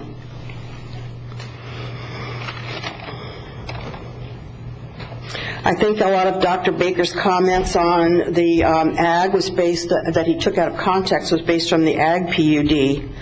And if we're going to have developments in the future that everyone has talked about, where it has a neighborhood feel, that we don't have sprawl, that we encourage infill, then I think that this is the project that's going to do it. And frankly, anyone who disagrees with this plan, I think the only thing they can really do is buy the property. I can't imagine a better use for it. Thank you very much. Appreciate your time. Anyone else wish to speak? Please come forward. Chuck Meckling, 1999 Point West Way, and sometimes it's really hard to discuss some of these issues because we talk so much about theoretical concepts and then everybody wants to see something in the realm of reality. And Renee, Point West is alive. Proctor Construction is building a medical building. We have an elementary school that's on the 5-year work program with the school board that starts in 2009 that students will be in for the 2010-2011 school year. With that catalyst of the school next to the town center element, we would be poised to have that product come online too. And why do you do that? It's because when you have a school with 750 students coming, you have people that will go to the bagel shop, to the gym, to the dentist, to the dry cleaner, all ideally situated within a community, well planned along major arterial roads. If Mr. Baker would read Ordinance Policy 1801, he would understand that there's nothing in there about gating or not gating a urban design community, a T&D community. Interconductivity never hampered. The ability for residents to get from one point to the next never hampered. I get so tired sometimes of seeing the things that are in the realm of not what we would call reality, that people just pick and take and twist and turn. Let's take a look at reality. How many times have people been to Point West? Because there you can see the vision of what Liberty Park will be. It's where you have events, functions. You know, it's just one of the reality checks. And so often when these developments come in front of the commission, the argument is, will they work, won't they work? I would say that some communities don't work because they don't have the elements that people want to see today. The parks, the interaction with other elements, the interaction with the community itself. That's what Liberty Park discusses and talks to. And the concept when the original ordinance was put together was with the idea along the urban service line, you can do a development of T&D nature. And what it does in essence is it actually helps to buffer or protect. We also often talk about that transition between the urban service line and outside the urban service line. You put a T&D community with the commercial components, the parks, the whole element, the interconductivity, the walkability, next to your urban service line, it actually creates that buffering type concept. That is part of the design when that ordinance was put into place. But what I'd like to do is draw it back to a little bit of the reality. In 2006, there was an achievement award given to Indian River County by the National Association of Counties in recognition of an innovative program which contributes to and enhances county government in the United States. New urbanism is about that. Point West is about that. Liberty Park's about that. I would suggest you pass this today. Thank you. Next, anyone else? Thank you, Madam Chairman. Bruce Barquette. I practice at 756 Beachland Boulevard. I just had two quick things to say. I would like you to consider the project on its merits. And to do that, I think you need to discount two concepts that have been brought forward. One is that this is somehow being proposed to you through some sort of a loophole. Now, to address that, I think we need a definition of a loophole. In my opinion, a loophole is like a glitch or an oversight that results in an unintended benefit. It's a working definition. Well, your comprehensive plan, Objective 18, says between January 1st of 1998 and January 1st, 2010, 10% of new residential development occurring in unincorporated Indian River County will be in traditional neighborhood design projects. So that's not a loophole. You're specifically addressing T&D projects. And then your comprehensive plan goes on to set out development parameters, including that each T&D project will be a PD, a plan development, which gives you even more oversight and control over this project. And then secondly, your Objective 18.3 is even more specific to this project. It says to facilitate T&D projects east of I-95, partially outside but adjacent to the urban service area, the county will allow portions of the T&D projects to be located outside the urban service area as long as a minimum of 60% of the units come from inside the urban service boundary. So this is not a loophole. This is a specific intended consequence of your comprehensive plan. So that's the first. I'd just like to take off the plate. You should vote on this project on the merits, not because you think it's somehow inside or outside a loophole. And secondly, and this I learned from Bob, consider what the urban service boundary is. It's simply a tool. It's a planning tool to promote compact growth, and compact growth means growth where the people can live and work and recreate in a compact area so that we're not extending our services way out to nowhere, so that people that live out close to I-95 have to drive all the way back into town and go to work or go to the store. Don't let that tool be misused. This project promotes compact growth. That's why it's a T&D. Your ordinance, your statute, and your comprehensive plan requires them to have living, working, recreating areas and shopping areas all within a compact area. That's what makes it a T&D. So it's a misnomer, it's a mistake to say that we're violating the principles that support an urban service boundary, to say that this violates the urban service boundary. It doesn't. It actually promotes exactly what the urban service boundary is supposed to promote. And thank you. Next. My name is Tanya Tillman. I live on 75th Court, which is right at the property. When Liberty was first talked about, our neighbors all went to hear what they had to say.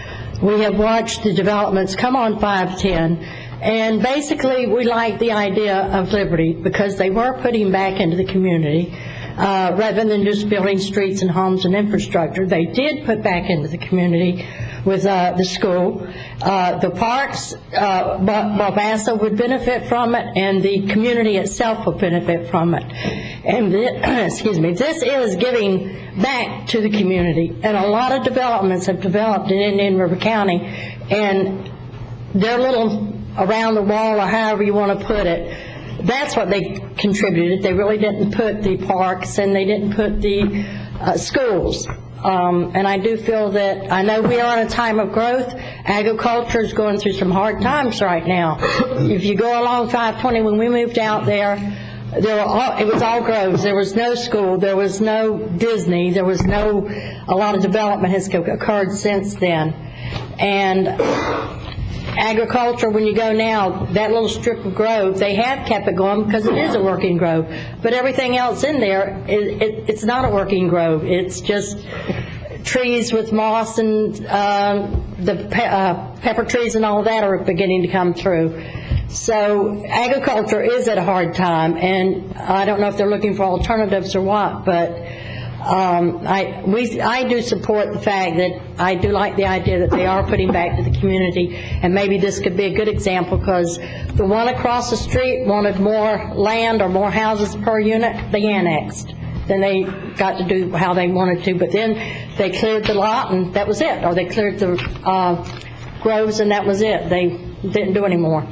But that is my feeling, and the people that are on the cul-de-sac that we are, a lot of us feel that we do like the fact that it's putting back into the community, and they are making areas to where everybody can use it, the walkways and stuff of that nature.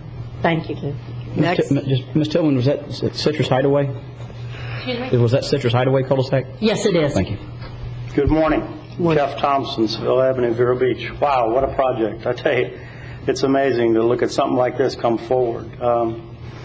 P&Z supported it 5-2. Staff, they've certainly done their homework. Bob, I bet you, if you put a time frame on how many hundreds of hours your staff put on this, hundreds of hours went into this. They didn't take this lightly. This is a huge project that took a lot of expertise and knowledge. It's amazing. The hundreds of years of experience that these people took and looked at this project and supported it fully. You've got local owners. I can't say anymore for, the owners of this community. You all know them. They're here. They've been living here. They're not people coming in from out of town. They're not here to build something and run away. These people want to see this thing succeed, and they're here committed to that. It's a quality project. I think Bob or Stan said is a superior design. My gosh, you got beautiful residential with limited commercial, to capture those trips that people talk about all the time, getting outside and having to drive so far to the banks and to the stores. I mean, keeping it within the community, it's just a wonderful project. Jobs, wow, we could sure use some jobs. Whether it's the engineers, the surveyors, the land clearers, the truck drivers, that's the tip of the iceberg here. It's starting. One day, hopefully one day it'll start and put some people in this county back to work, which we desperately need. It may be 3 to 5 years before any vertical construction starts, but my gosh, what a wonderful way to kick this thing off is get an approval here from you 5 commissioners to move this thing forward so we can put some people back to work. Maybe you all could also look at, speaking of moratoriums, a moratorium on commercial and industrial impact fees, you know, to help this thing along. Heck with the building moratorium, we're flat on our backs right now. We don't have anything to do. There's hundreds of people out there starving for work, and I see it every day. You know, I got general contractors that used to build $1 million mansions. They're taking on $4,000 remodeling jobs. I mean, something they wouldn't even consider years ago. They're doing it because of necessity and to keep their people busy. They've got them working in their shops. They've got them building things. They've got them cleaning up. They got them doing everything, as I do, to keep people moving. You know, we cut our people back to 32 hours a week. You know, we need some work in this town. This is a quality project. It's 3 years down the road, 5 years down the road, 10 years down the road, whatever it is. You know, there's no reason to stall this thing. There's no reason. They've done their homework. These people are good people. Leadership. Now's the time. Now's the time. We need leadership in this community. We need our leaders, the 5 commissioners sitting here, to step forward and do the right thing and pass this project and move on, and let's take on something that's a real problem. This isn't a problem. This is a partial solution to a problem. We need to move on. Thank you. Have a great day. Next. Anyone else?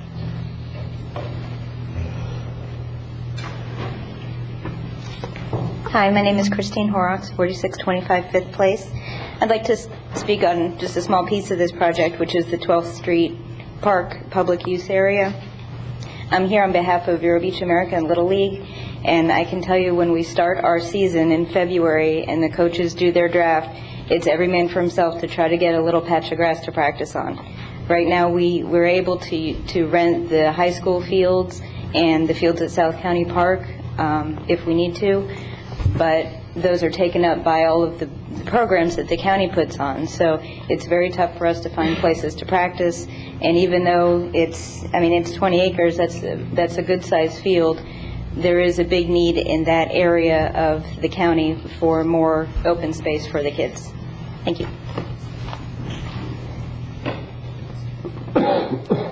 Hi, Peggy Thompson, Vero Beach, Florida.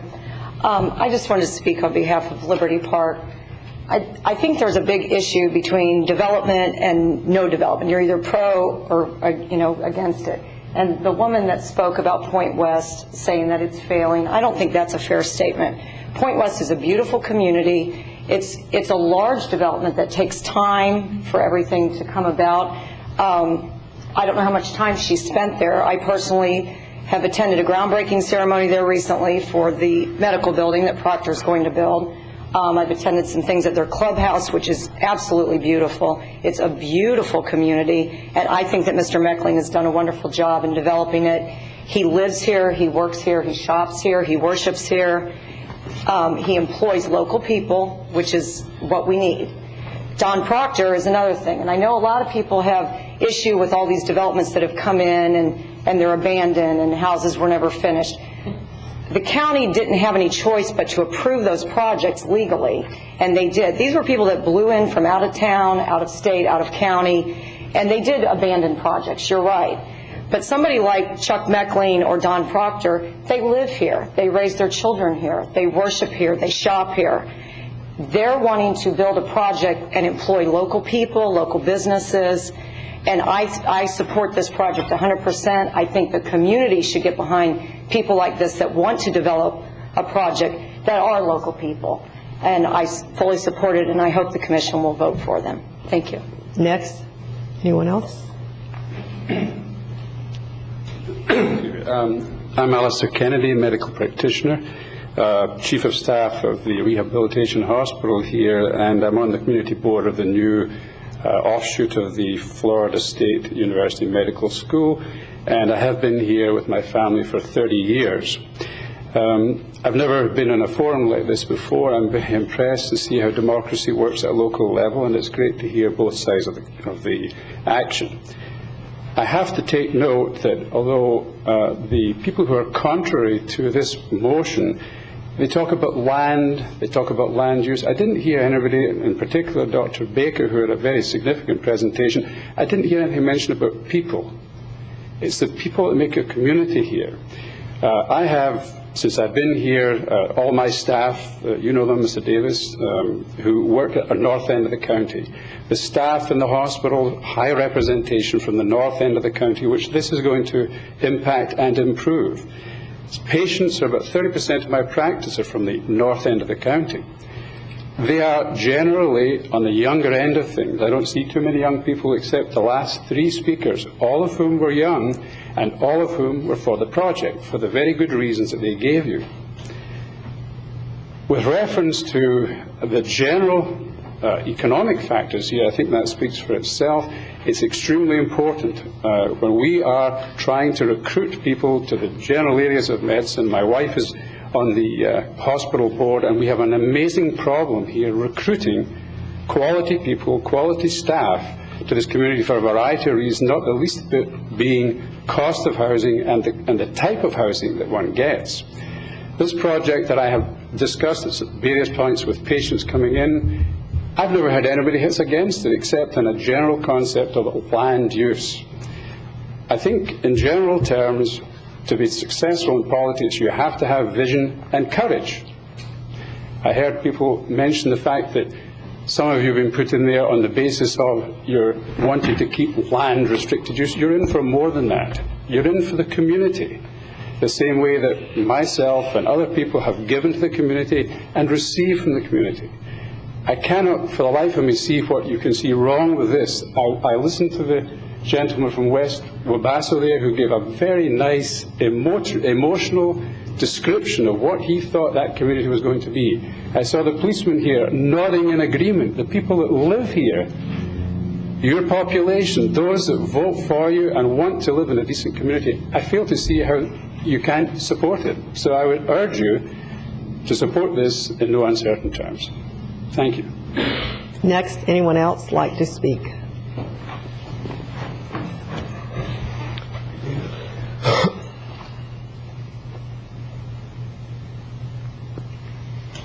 Marion Carpenter, 1300 Shorewinds Lane.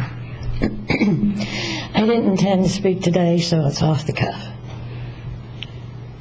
We, the ordinary taxpayers, are weary. We're weary of what's happening in this country and what has happened.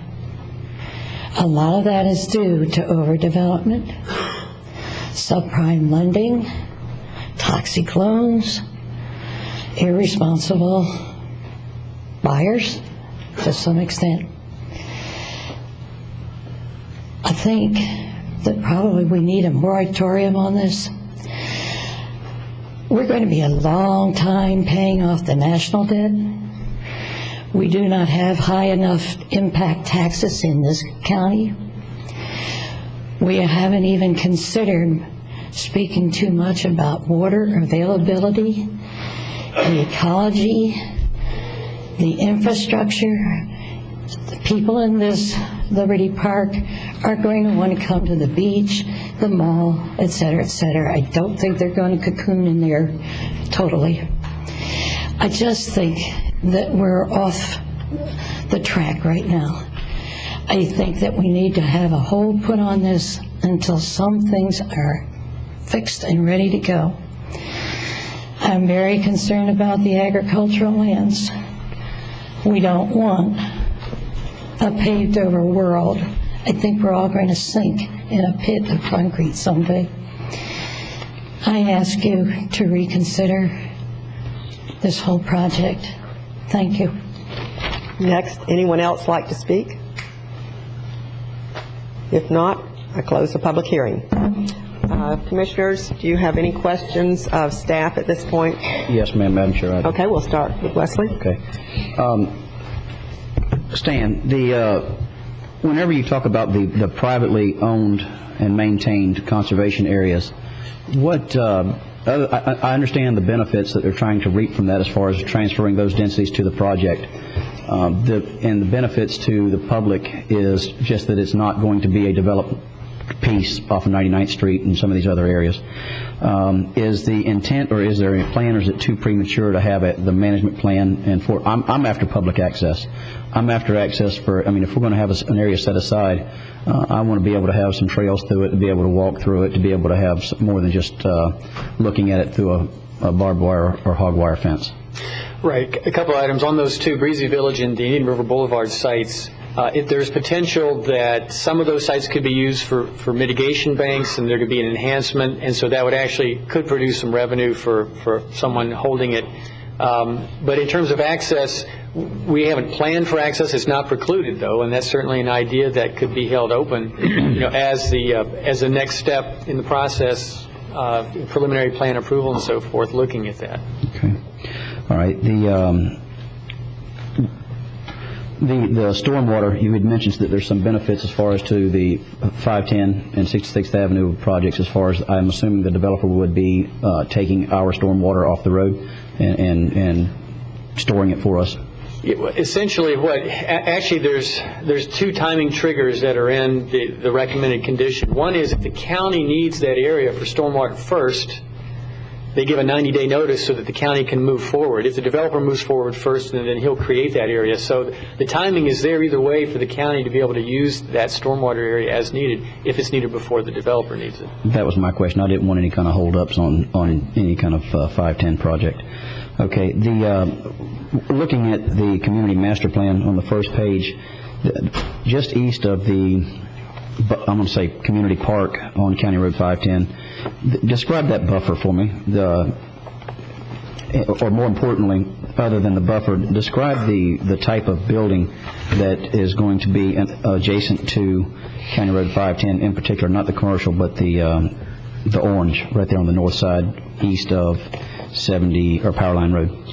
Right. You're talking about the Charleston-style homes. In other words, between the community park between Powerline Road and the commercial development, there is a Wabasso corridor required roadway. That buffer varies in width. It averages around 30 feet in width, and it has pretty intensive landscaping in terms of trees, shrubs, and a meandering sidewalk. It's not a straight line sidewalk in there.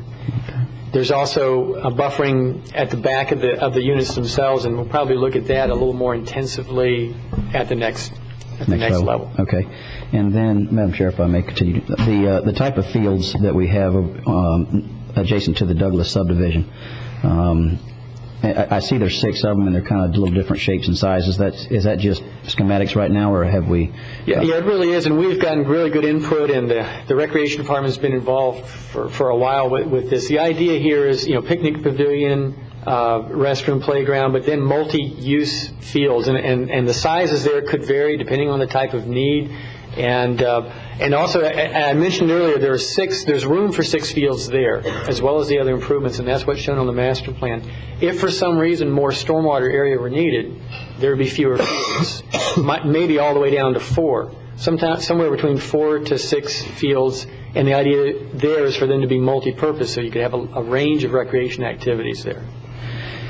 I noticed that you said in Phase 1 we would be getting, or I think they call it Unit 1 versus Phase 1. Phase 1 would be the dedication of the park site itself, improvements to the park in Phase 2 of the development project itself. And when would the fire station site be available for us to use at the north end of the county? Yeah, that would be in Phase 1 as well. And that's the dedication and that's actual, correct. Then we could move forward with it. That's correct. Just some comments then on the 12th Street property.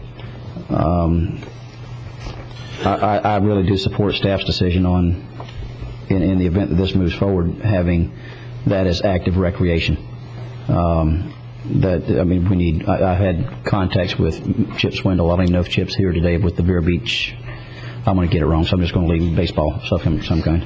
I forget the name, but it's a little league of some kind, and there is a desperate need somewhere for parks, and what I'd really like to see is that not be moved so far back. I believe that was in either Phase 2 or Phase 3 before we could have the dedication of that. I guess really those are just my questions about the project and concerns. Thank you. Commissioners, if we can hold the rest of our questions, we're overdue for our 10-minute captioning break, and we'll take a captioning break at this point and then continue.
doing, sir? Yeah, I've been to his house. Yeah, I've been up to his house several times. Back when he... Better go back to him there. He's got a lot of more questions there, right? Yeah. Oh, it's still going that way?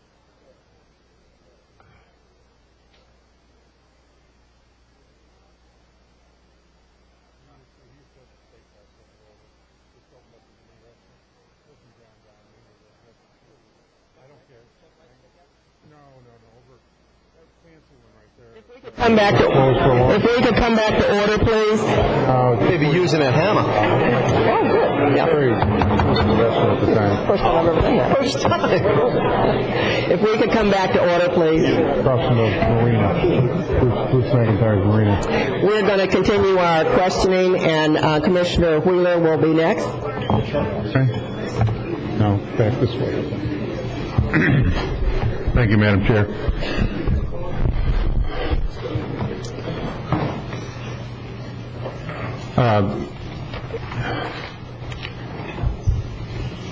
Spent a lot of time the last 5 years myself. I've met with staff before. I've gone to Orlando and looked at the T&D up there, looked at this project, and I believe it is a good project.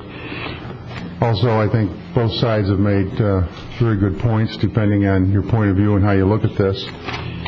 That being said, though, I've got some questions I'd like to ask. And when we started off, Stan, I'd like to know if I misunderstood. Is there a third T&D project, or were you referring to this one as another when you said another?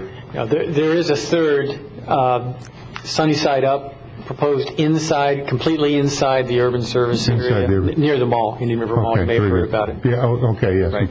Thank you. But this project, Liberty Park and Point West, are both T&Ds that straddle the urban service. Correct, yes. And the other thing, we've got, I know, two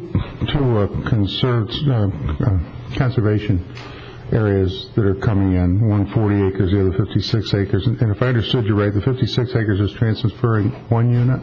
That's correct. And the 40.2 acres is transferring how many units? The Breezy Village is zoned multifamily. It's part wetland, probably about almost 60% uplands. It's zoned multifamily, so they're transferring the total number at 6 units per acre of units. I think it's 241 units. And the other thing, is the 60% has to be from inside the urban service area?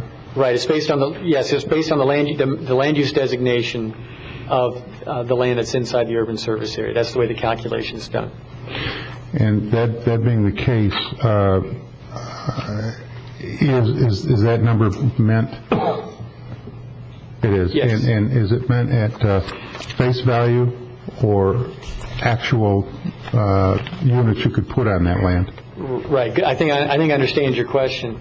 The calculation for the 60% is based upon the land use designation of the properties inside the urban service area. So you look at the maximum that is allowed under the land use plan for those properties. So in the Breezy Village, it's 6 units per acre, and that's the way it's zoned. Now, in the case of Breezy Village, because it's zoned multifamily, and you could cluster multifamily units, you really could get probably the maximum on that site. Indian River Boulevard site, actually our policies are to not have any development on those types of wetlands, and it's pretty common to transfer just 1 unit per acre off of that. The 12th Street site, actually, if you look at the whole site, 18.9 acres, transferring 41 units off of that comes out to about a little bit less than 2.2 units per acre. So that's pretty much in line with what you can get now. That's about as much as you can get now in RS3. So I think they do turn out to be pretty comparable in terms of what units are actually coming off of. The 60%, though, is done at the maximum. And okay. The other thing is on the densities within the 580 acres or whatever it is it's around, it's less than. A little less than 2, right, 1.7. But that's taking into consideration the entire acreage, even though it's off-site. In other words, if you looked at let me give you 2 figures here. The whole project area, including the off-site, 627 acres, It's about 1.46 units per acre, if you add that all up. If you look at just the main site up there at 510 and 66th Avenue, both sides of 66th Avenue, it comes in around 1.79 units an acre, if you look at that. If this was approved, when would the property and the improvements take place? And I realize some of the intersections and stuff would be along with the progress of the project, but how about the property transfers and so on and so forth? When would they take place? Right. That is all timed so that at all times you have either the number of units transferred in from dedicated sites or even more so. And the point I was trying to make is, given the timing of these kind of upfront dedications, the Boulevard site and Breezy Village site, you actually have more units being transferred than they're using under the phasing. So they never get behind in their development on units transferred in. There are always more units in than they're actually using at that time. How large is that portion where the commercial development is going to be? How many acres is that? I don't know off the top of my head unless John, if you know. Okay. We'll get that one for you. We'll look on the plans. Well, along with that, as a follow-up to that, allowing 100,000 acres or 100,000 square feet being built in the first phase, what's the logic of not allowing them to put the whole 209,000 in? Because that's certainly an area the commercial development could be supported in. Right. Really, one of the reasons is we wanted to make sure that we had some of the residential go forward before we got to the second half, essentially, of the commercial. This really is a mixed-use project, and we wanted to make sure that you didn't fund all the commercial, and then if the residential did not follow, you wouldn't really have a mixed use there. So, but we also tried to come up with a benchmark that was high enough where you could get an entire shopping center, Publix and other stores in there up front. Because I think the commercial side of this, given the location of this, commercial might actually be more viable up front than the residential, because there's so much developed area off-site in the urban service area. That's why, because if this passed, I think the commercial could be supported. I think it would also help the project. It would certainly help that area to have like a Publix or a supermarket that people could shop at, which would take more trips off the road going in other areas. Right. I asked that. I'm going through this. I'm not a developer, but just in quick numbers, and I saw and I'd like, if I'm wrong or right, or if this is a curiosity question, but $35 million in amenities that they mentioned, coming back to the county and the citizens. Impact fees. Well, in impact fees and also donations of property, the school property, et cetera. It's about $35 million total, 35 million something. And 913 lots, that comes out to just roughly $40,500 a lot before you turn the first shovel of dirt. Which, and I maybe I can get with somebody afterwards, or somebody like Mr. Powell, something explain how that works, but that's a lot of money per lot. Do you have any? Well, just two comments. First, I'll answer your first question now or your third question. 19 and a half acres is the commercial area. And just the other thing, I know you divide, and I haven't looked at the numbers that they came up with. I have no reason to not believe them, though. But I wouldn't just divide them by the number of lots. There's also commercial development that's a part of this, and that certainly has value. So I think that's probably where the rest of that. And again, that's 19 and a half acres. Well, and one of the reasons I look at that, first, we are in a tremendous slowdown, and I know, for instance, I remember when Waterway Village went through this process, and it really did look really good on paper, but as we all know, it's still gradually moving along, but it's not doing what was anticipated, and there are a lot of projects here that are not doing well at all. Some have just folded, and I think that. But anyway, those are my questions. I'll save my comments for later. Thank you. Thank you. Commissioner, we'll start at your end. O'Brien. Thank you, Madam Chair.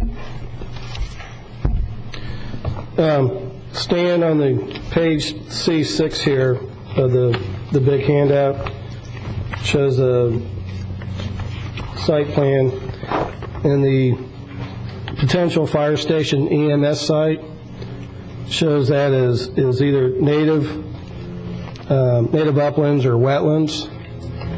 And my concern there is the applicant is basically dedicating that site that he can't build on, or would build at a tremendous cost. And while it sounds good that we're getting a EMS site, I just see we're getting the developers problems, because we're going to have to, if we build it, we're going to have to mitigate the impact of the wetlands.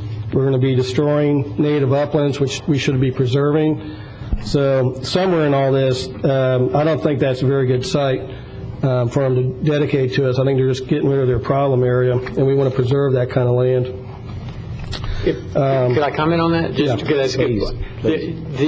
The area for the EMS site is larger than what we would normally have, and the idea there is to have enough area to move that footprint around on that site. And that, again, that's something that really needs to be looked at in detail at the next phase, where, how far south to move that to get out of some of those other areas. So I think that's definitely one of the concepts for moving the footprint around. Both those parcels that are shown there on the southeast corner of 510 and 66th Avenue, this plan shows me as either all native upland or wetlands. So I just don't think it's a good site at all, whichever way we look at it. On the Indian River Boulevard site, who's the current owner of that site? Because I thought that land was already under a mitigation bank. I believe the applicant is the owner of that site. Okay. And is that, yes, Andrew? Yeah, we are the owner of that site. I think you're referring to the CGW mitigation bank to the north that abuts the property to the north. With regards to the fire station, I sat down with Ed Prime and John King, and that hard corner they would prefer not to see further in to the park, although they're very excited about that location. It's not in their 5-year CIP, but it is in their 7. So just to mention to your point. Okay, thank you. Stan, in giving credits for that site, I saw that for the 15 acres that's in the county, that the applicant and staff have agreed that the entire 15-acre tract is, even though they didn't do a wetland determination, they agreed that the whole tract is estuarine wetlands, which is Sitcon 2, which is 1 unit per 40 acres. So why are we giving them 1 unit per acre when we've agreed it's all wetlands and should be 1 unit per 40? Right. The comprehensive plan actually assigns kind of 2 densities to that. One is if you develop on those sites, you have to have 40 acres for 1 unit. But if you transfer off-site, you transfer 1 unit per acre. And that's not unusual. That's not just with this project. That's been done with other projects to keep people totally, who aren't going through the PD process, to keep them totally out of that acreage. So there's actually, the comp plan says it's 1 unit per acre when you transfer it off-site. Okay, thank you.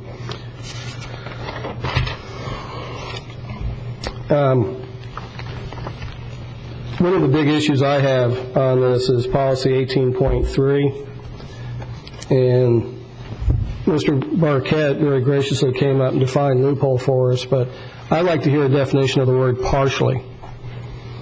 And my definition of that means something small, usually less than 50%. And so I have a hard time understanding how this project, which the majority of the land is outside the urban service area, how does it meet the definition in 18.3 of a project that lies partially outside the urban service boundary?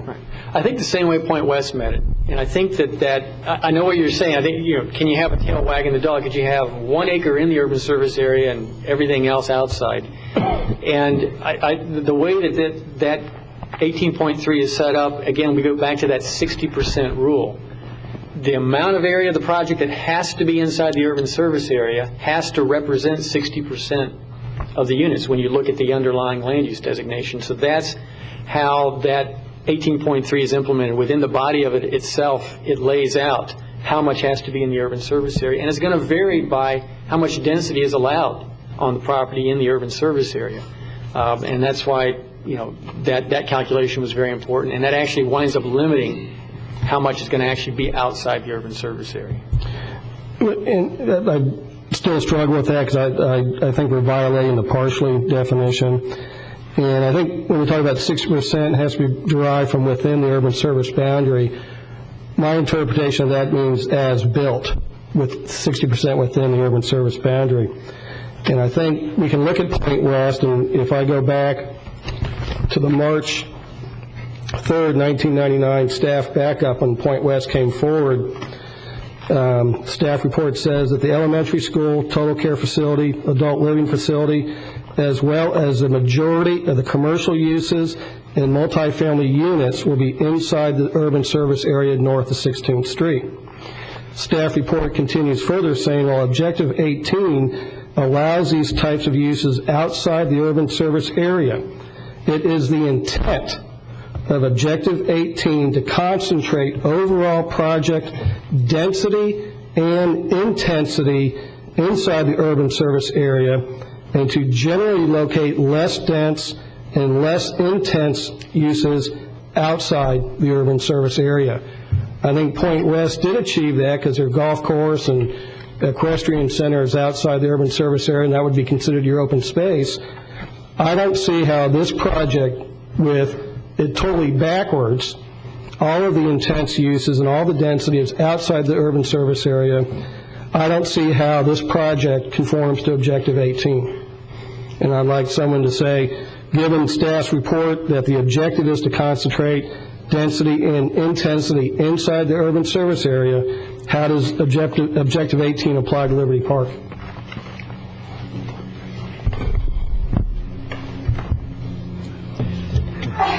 Good morning. I'm Bob Keating, County Community Development Director. And I really can't speak to what we said in 1999. That's been a while. But what we look at here, as Stan said, exactly how the policy is written, and we go back to the 60% of the density having to be in the urban service area. In this case, I think just the configuration of the property, where it is, that you don't want really to put parts of the property on a soon-to-be four-laned road that people would have to cross, that you want to save some of the characteristics on the property on the east side. I think they could have put a lot more of the intensity inside the urban service area, but in this case it would not have been a good design.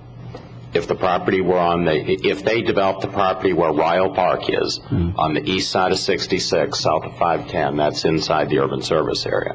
And they could have put a lot of development there, but it just would not have been a good design. It wouldn't have facilitated pedestrian access. It wouldn't have worked as well. It's our position that the project as designed and as we recommend today completely corresponds and is consistent with 18.3. Can I ask a question along those lines? And if you're finished with that one, I'd like to ask a question about that. Yeah, if you want to follow up, please. Yes, please. So what you're saying is the placement of the parks, that they could have moved that over to the westerly park portion or even the corner of 510 and 512. But with the community of El Paso right there, West El Paso next to it, y'all specifically asked for it to be in that area for them to utilize, and then I guess the commercial you asked for it to be where it is so that it was accessible to outside the community as well as pedestrian traffic on the inside? Yes, that's exactly correct. There's 70 acres on the east side, so that could have accommodated a significant amount of development, 70 acres inside the urban service area. Well, if they were to turn that around, would you have supported the project? It just wouldn't have worked. Again, you'd have kids crossing a four-lane road to get to the school. Well, Bob, they have to do that now to get to the park. You put all the housing west of 66, how are they going to get to the park? They got to cross a four-lane road. Right, to get so to the park. So it doesn't matter if they got to cross east to west or west to east. They're crossing a four-lane, potential six-lane road. We're talking school. Right, the Ryle Park is I'm not getting to the parks. I know, but we're talking school. Ryle Park is a county park. There are other parks within the development on the west side as well for the residences closer to them. Okay. Speaking of Ryle Park, that's going to be a county park, so are we going to be responsible for maintaining that? And is there going to be an MSBU on Liberty Park to pay for that maintenance, or Are all the taxpayers going to have to pitch in to pay for this big new park that we're struggling to pay for with the stuff we got right now? Yes, it is to be dedicated to the county. So we're having to maintain it. When the improvements are done, that's... Okay. Also, the applicant, and this kind of goes to Commissioner Wheeler's question about affordable costs and housing, I guess, is when they pulled out the Vero Highlands parcel to compensate for those loss of units, they took out 79 units from multifamily, and multifamily is probably going to be our most cost affordable option there instead of the single-family residences. I don't support that either. I think we need to keep as much affordable housing in there as possible. This is the concern I have about all these type of projects, and I forget his name, but the gentleman with the new urbanism background, he showed one slide of a little mom-and-pop shop in one of these areas, and I guarantee you the little retail clerk that works in that little shop will not be able to afford to live in this community. And so we're going to have traffic impacts because the people that work there won't be able to live there because of the cost of the housing. So if they're going to do this, I think we need to maintain maximum number of multifamily and minimize the single family.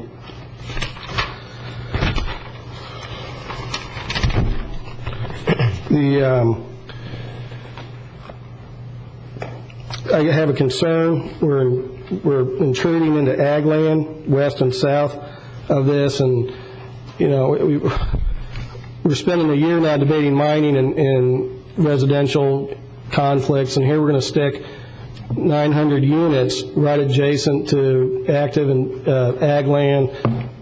We haven't even talked about the noise, the chemicals. Somebody wants to do aerial chemical treatments there. How's that going to impact this? I think we're busting into the ag land with this project, and there's a lot of consequences to this that we haven't even discussed yet. On the Indian River Boulevard side, if they're taking units off that, I don't think there should be further mitigation banking there. That's kind of double dipping. If we're taking the units off, then that should be it. It should be perpetual conservation easement and no more. You might want to save some of this for your closing comment, or... Yeah, well, that's probably about my last question for staff, I think. Thank you. Commissioner Fletcher. Madam Chair, thank you for the opportunity. I think we've been given at least 100 pages of backup, which I well reviewed, about 15 maps, about a 150 to 200 page document that I received about 2 years ago on the project, on the conceptual. I've visited Baldwin Park at least 3 times and watched that project progress, a project that this project is mirrored by. I've asked staff many questions, and Mr. Commissioner Davis did select the question that I would have asked. It's already been answered, and at this point I'd like to move on. Thank you. I do have one question. All of my questions basically have been answered, and I had a meeting with staff yesterday along with other people, and it's been 4 years plus. I think that we've been on this.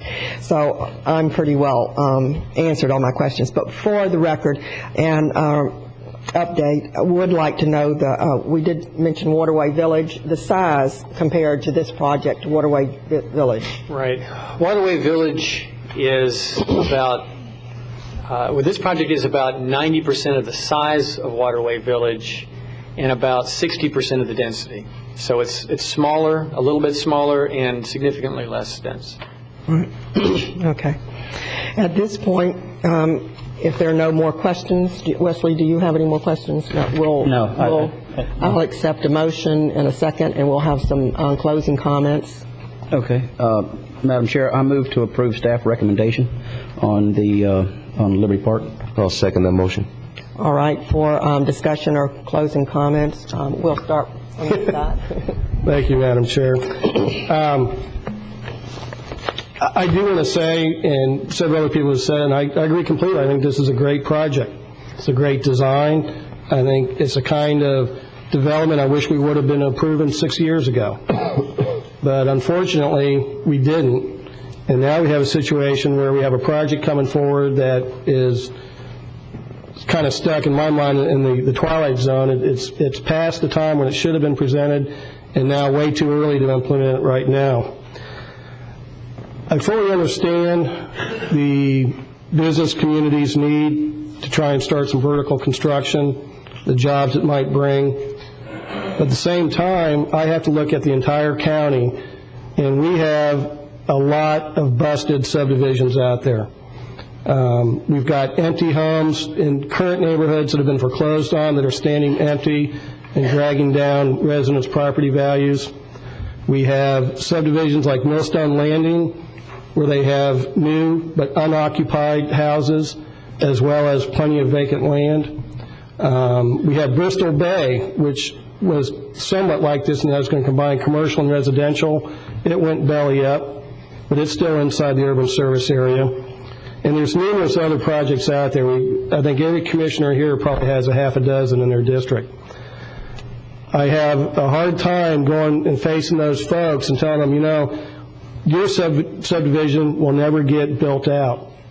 You're going to have to live with these empty homes and foreclosed homes because we just approved another 900 new units, and we haven't cleaned up the mess we currently have.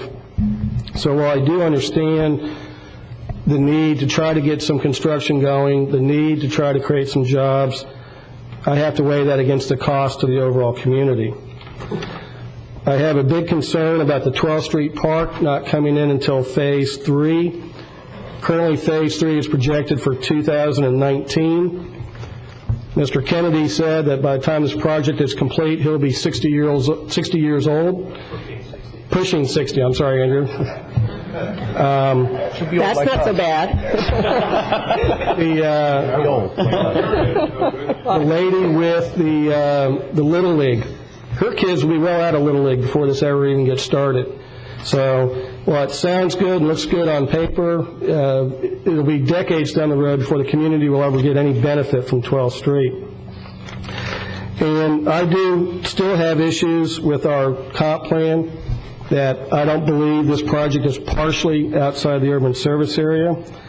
I don't believe it meets the intent of Objective 18, which is concentrate density and intensity inside the urban service area. And I just feel that we have a lot of other areas we need to fix and correct. Even we have a lot of vacant commercial property now. So again, this sounds great. Let's build and put in 109,000 or 209,000 square feet of commercial, but what do we tell the folks that have already built commercial property here now that's standing vacant, and they've already paid their taxes and their impact fees? So again, I think it is a great design. I think it's just a little late and a little too early, and therefore I cannot support the motion on the floor. Thank you. Commissioner? Thank you, Madam Chair. I think the point just being brought up about timing just struck me. When is the proper timing? When should we plan? When should we plan for the future? Should we do it now? Should we do it in a few years? Should we wait for the economy to come up? And when will that be? A couple of things that we would not have anticipated just a few years ago. 10% unemployment.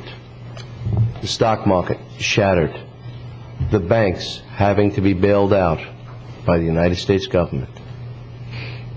On the local level, we have to do what we can possibly do to assure sustainability in our economy. This applicant has come forward and brought a stellar plan pointed out by both sides of the spectrum. This is a stellar plan. It's beautiful. It's all about timing. It's all about interpretation of the LDR and the comprehensive plan, questions that I have asked of staff. I think the estimate on the amount of hours that staff has put in this project would be a little short of just a few hundred. It would be a lot more, a lot more. And the applicant has also been available at any time for any question about the project and answered those questions. And then it was codified by staff. I did take the time to inquire about any objections. One fact we're leaving out is who's doing the project. This is done, applied for, the permit is being applied for by a local developer, someone who's got his name on a lot of buildings in this community, someone who's got a lot of positive projects that he can look upon and say, I was part of that, if not largely responsible or partially responsible.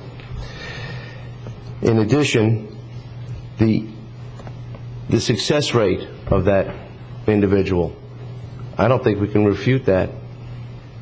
And he's willing to step up to the plate and put all the assets that he can to make this magic work. I mentioned, it was mentioned about the donated land and about a lot of the partnerships, and I think we heard from the Progressive League that we're encouraged about this partnership in the community.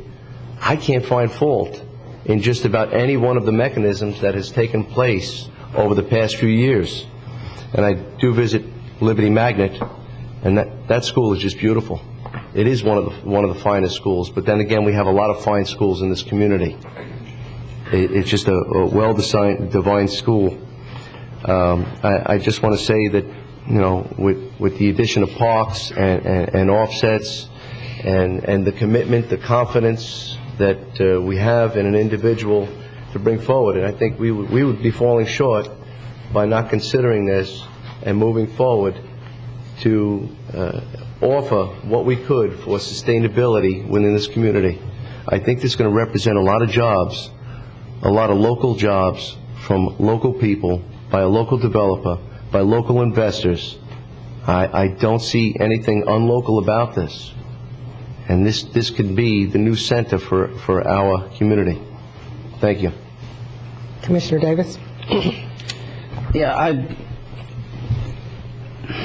I really do appreciate Commissioner O'Brien's concerns, and I can find faults with this. There's no doubt about it, and I could pick it apart from the location of the fire site. But I guess really having some historical knowledge about the areas around this piece of property, and a good example of that is Sebastian Highlands. In Sebastian Highlands, I off the top of my head, I don't know approximately how many lots are in there, but there's only 2 school sites to the best of my knowledge in the entire Sebastian Highlands. You've got the Schumann Park in the entire Sebastian Highlands that's active, and it's packed. And this is an area right adjacent to it that I really, quite frankly, don't see 900 people being able, assuming there is 900 people in this development, being able to heavily utilize the parks here. Whenever I see residents of the Wabasso community stand up in favor of a project, they're not looking at the homes, I will admit. What they are looking at is what's been missing in the community for so many years. And I respect that because I understand the community, and I've been down your streets. Whenever I have the opportunity to listen to residents of Vero Lake Estates, and we had Susan Thomason here today, and she was opposed to the project, and I respect that. But I think what's important is let's apply these standards to Vero Lake Estates. Let's apply it. There's 4,000 homes in Vero Lake Estates or potential for. There's really 6,000 lots when you take the difference between Pine Lake Estates and Vero Lake Estates, but let's just assume that there's a lot of people that are going to live on double lots, which is possible. With 4,000 homes, that would be 4 fire stations in Vero Lake Estates. With 4,000 homes, that would be 16 recreation fields in Vero Lake Estates. With 4,000 homes, that would be nearly 1,000 acres of open space in Vero Lake Estates. That's near the size of the Sand Lake tract that we purchased out west of town. When you take all those into account, yes, there is a lot of homes, and if I could get this project without the homes, it'd be a no-brainer. But the fact is that's not going to happen. Looking at this from the county-wide perspective, just as Commissioner O'Brien said, I see it taking a tremendous, tremendous step forward in the services provided at the north end of the county because of improper planning. Now, the next debate that we move to has to do with the urban service boundary. And no, Dr. Baker, I did not say I would not build outside the urban service boundary, because if that was the case, I wouldn't be able to live where I live. What I did say is that a movement of the urban service boundary for urban or for residential development. And I look at Point West, and when you look at where the urban service boundary is, even after the traditional neighborhood design was implemented, that boundary has not changed. The way this is viewed by staff, and quite frankly the way it is viewed by me, is that the properties that are adjacent to the urban service boundary can tap into them. That's no different than churches, than schools, and than other residents being adjacent to the urban service boundary. In addition to that, if we really wanted to take the argument and assume that you were right on that, the argument could be made that we are moving the urban service boundary for commercial, because clearly there's not a commercial node right here. And I don't know how many of you have drove this area and understand where it sits. In the four corners of this piece of property, right here on the corner of 66th Avenue and 510, there is not the first commercial node. There needs to be commercial here, and I'm quite frankly, I don't believe that's all the commercial they need, or the community needs, for the number of residential lots immediately adjacent to this area. But let's go ahead and assume that this is, for the sake of argument, which I will disagree with the premise, that this is an urban service boundary move. If that's the case, we had an agriculture PD come before us several years ago named Quail Ridge. That was 1.5 miles outside the urban service boundary that this entire board supported, as well as the Pelican Island associations. And that's 1.5 miles of water lines that's going to that development with the Ag PD process. Am I correct? So I appreciate the argument. I understand the argument, but I disagree with your argument. And I think that in the long run, if we apply these to the rest of the developments that are going in, we are taking a huge step forward. And if you really want to, in my opinion, the developments that are coming in the back doors are just the bare minimum subdivisions. Those are the ones that are doing the least for the community, draining more on the community services, and not contributing hardly at all to the quality of life to the residents of Indian River County. Therefore, I'm in favor of this motion. Commissioner Wheeler?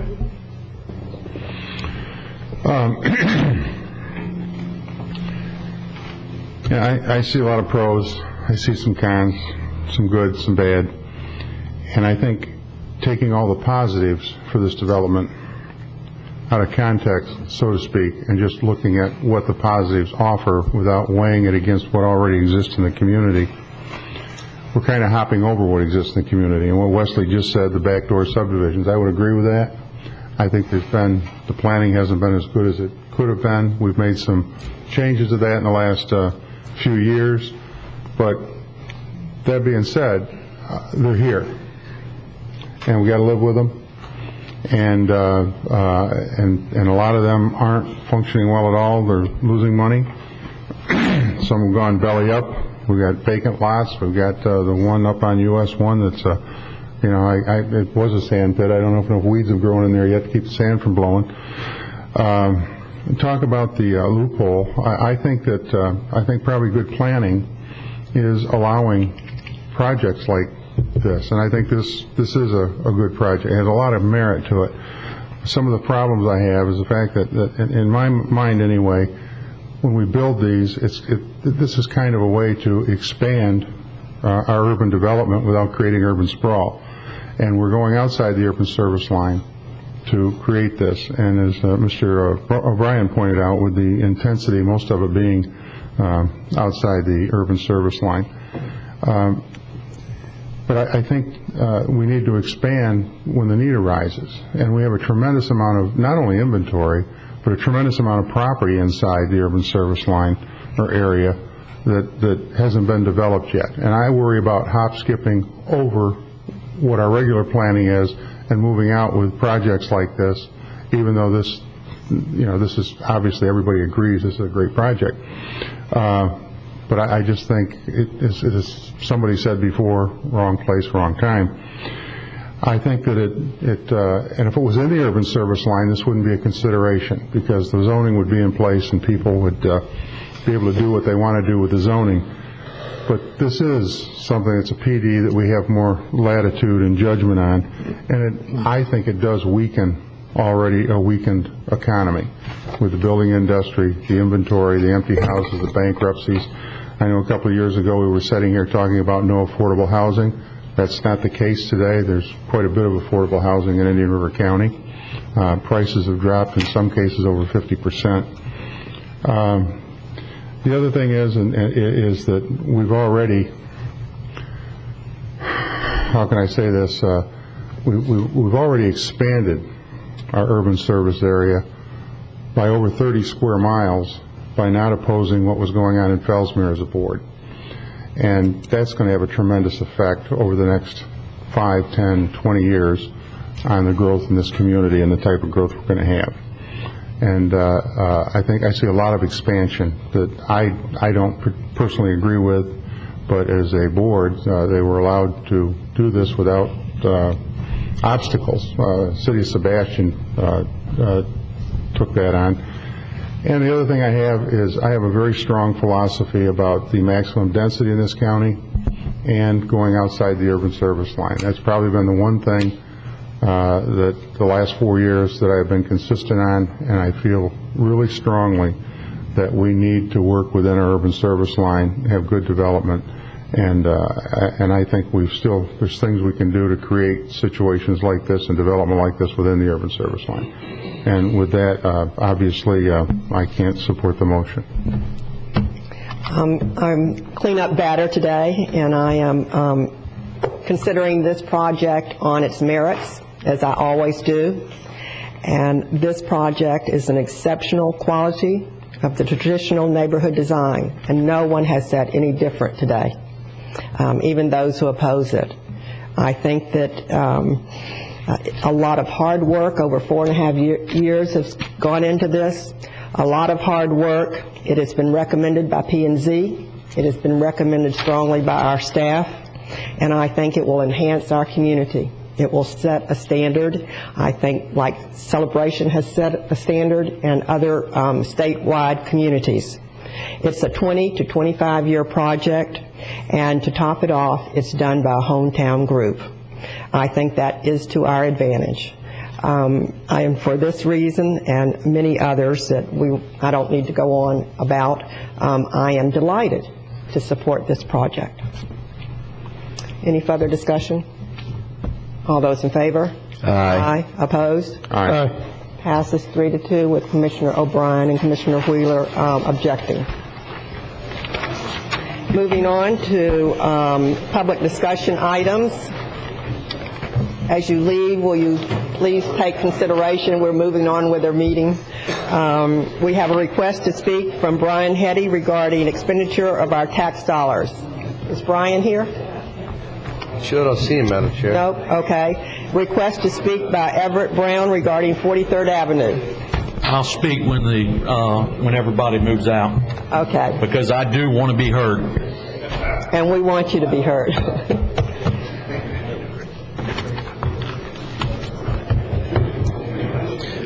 Madam Chair, while we're waiting, this is the second time Mr. Hetty has not shown up. Do we have a policy about not continuing to put people on the agenda if they don't come and show? No, but we should probably. We should. I leave that in your hands. Okay. I think he had great intent. If we could move out quickly, please. We're moving on with the meeting. Okay, if we could have your comments now, please. Yeah, I'd like to start off with I am shocked. I am absolutely shocked. And with the board and the protection that y'all are supposed to be giving the citizens in this county. But I'm thankful to know that it's a decision that the county's made to put y'all in the positions that you are in, and one we don't have to live with for very long. Because y'all are not looking out for the county. It's apparent in the projects like 43rd Avenue, 66th Avenue, and 27th Avenue, which is why I'm here. It's one that I've been before you before, and you will likely see me again. It's time that y'all step to the plate and start protecting the citizens of this county. And I'm shocked. I cannot believe that y'all just passed what was passed. I absolutely cannot believe it. It was like political suicide for you who just passed this project. And one you will never receive my support on in this county. You have ignored the citizens of the county repeatedly. The citizens of 43rd Avenue have been waiting for something to happen on 43rd Avenue. And you're sitting on your hands.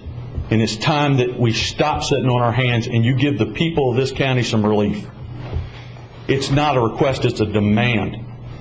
And I'm demanding that y'all move forward with the Murphy reservations, releasing them countywide. I want it on the agenda. It needs to be put on the agenda, and we need to have a public hearing. Because I'm just a small part of this county. I'm a small man. But there's a lot of people in this county who want to step forward and voice their opinion. A lot of people. And it needs to be done at a time to where people aren't at work, where they can come in and speak their mind. I mean, we've had a lot of politics being played in this county. And we're tired of it. You're not protecting our investments. We own homes here. And what y'all did today just jeopardized our homes. And I hope you're proud of yourselves. I hope you, with supporting projects like this, that y'all are proud of what you've done to us, the ones who live here. You're putting property out that doesn't need to be developed, and with no consideration of the ones who are here. And this is geared to the three of you who approved this. And I can think of no reason why you would. I mean, if nothing else, put it off to a better time when this thing could have been approved. You've got roads that you can't build. You've got easements that you will never get. 43rd Avenue will not happen as long as I'm here to oppose it. Because what y'all just did today, and I'm going to let the citizens of Vero Beach know, you have rights to attorneys when they're putting forth this construction easement. You have the right to an attorney. A lot of you don't know that. And that attorney will be paid for by the county. And the notice to owners that were supposed to have been sent out have not been sent out. I received my notice to owner on 43rd Avenue 2 days after the last meeting. By law, it was supposed to have already been sent out. This county should be in heavy negotiations with its citizens on 43rd Avenue on the 43rd Avenue widening project. It's not happening. We're concentrating hundreds of hours on projects that shouldn't even be considered. Our staff time, our taxpayers' dollars. We're putting towards projects like this that we're all sitting up here like masters of the universe, like we can afford it in this county.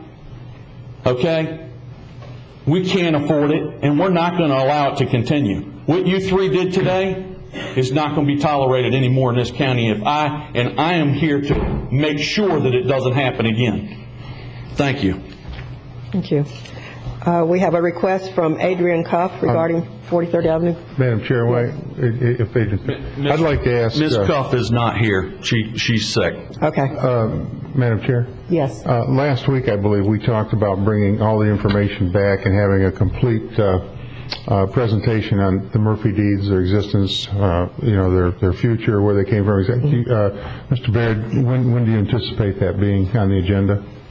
It'll definitely be a few weeks. We're gathering all the information. We had we've already had a couple of staff meetings on I think the exposure. I think we want to make sure you realize the exposure and the full magnitude of it. We've already had 2 staff meetings, and we're continuing to gather information. And we'll make sure that Mr. Brown knows, and anyone that needs to know about us coming back with those items. And in addition to that, and along those lines, I know that the notice of owners and such as that has gone out to some individuals on 66th Avenue. And I'm still waiting a plan for the right-of-way because I think Mr. Brown's got some legitimate concerns.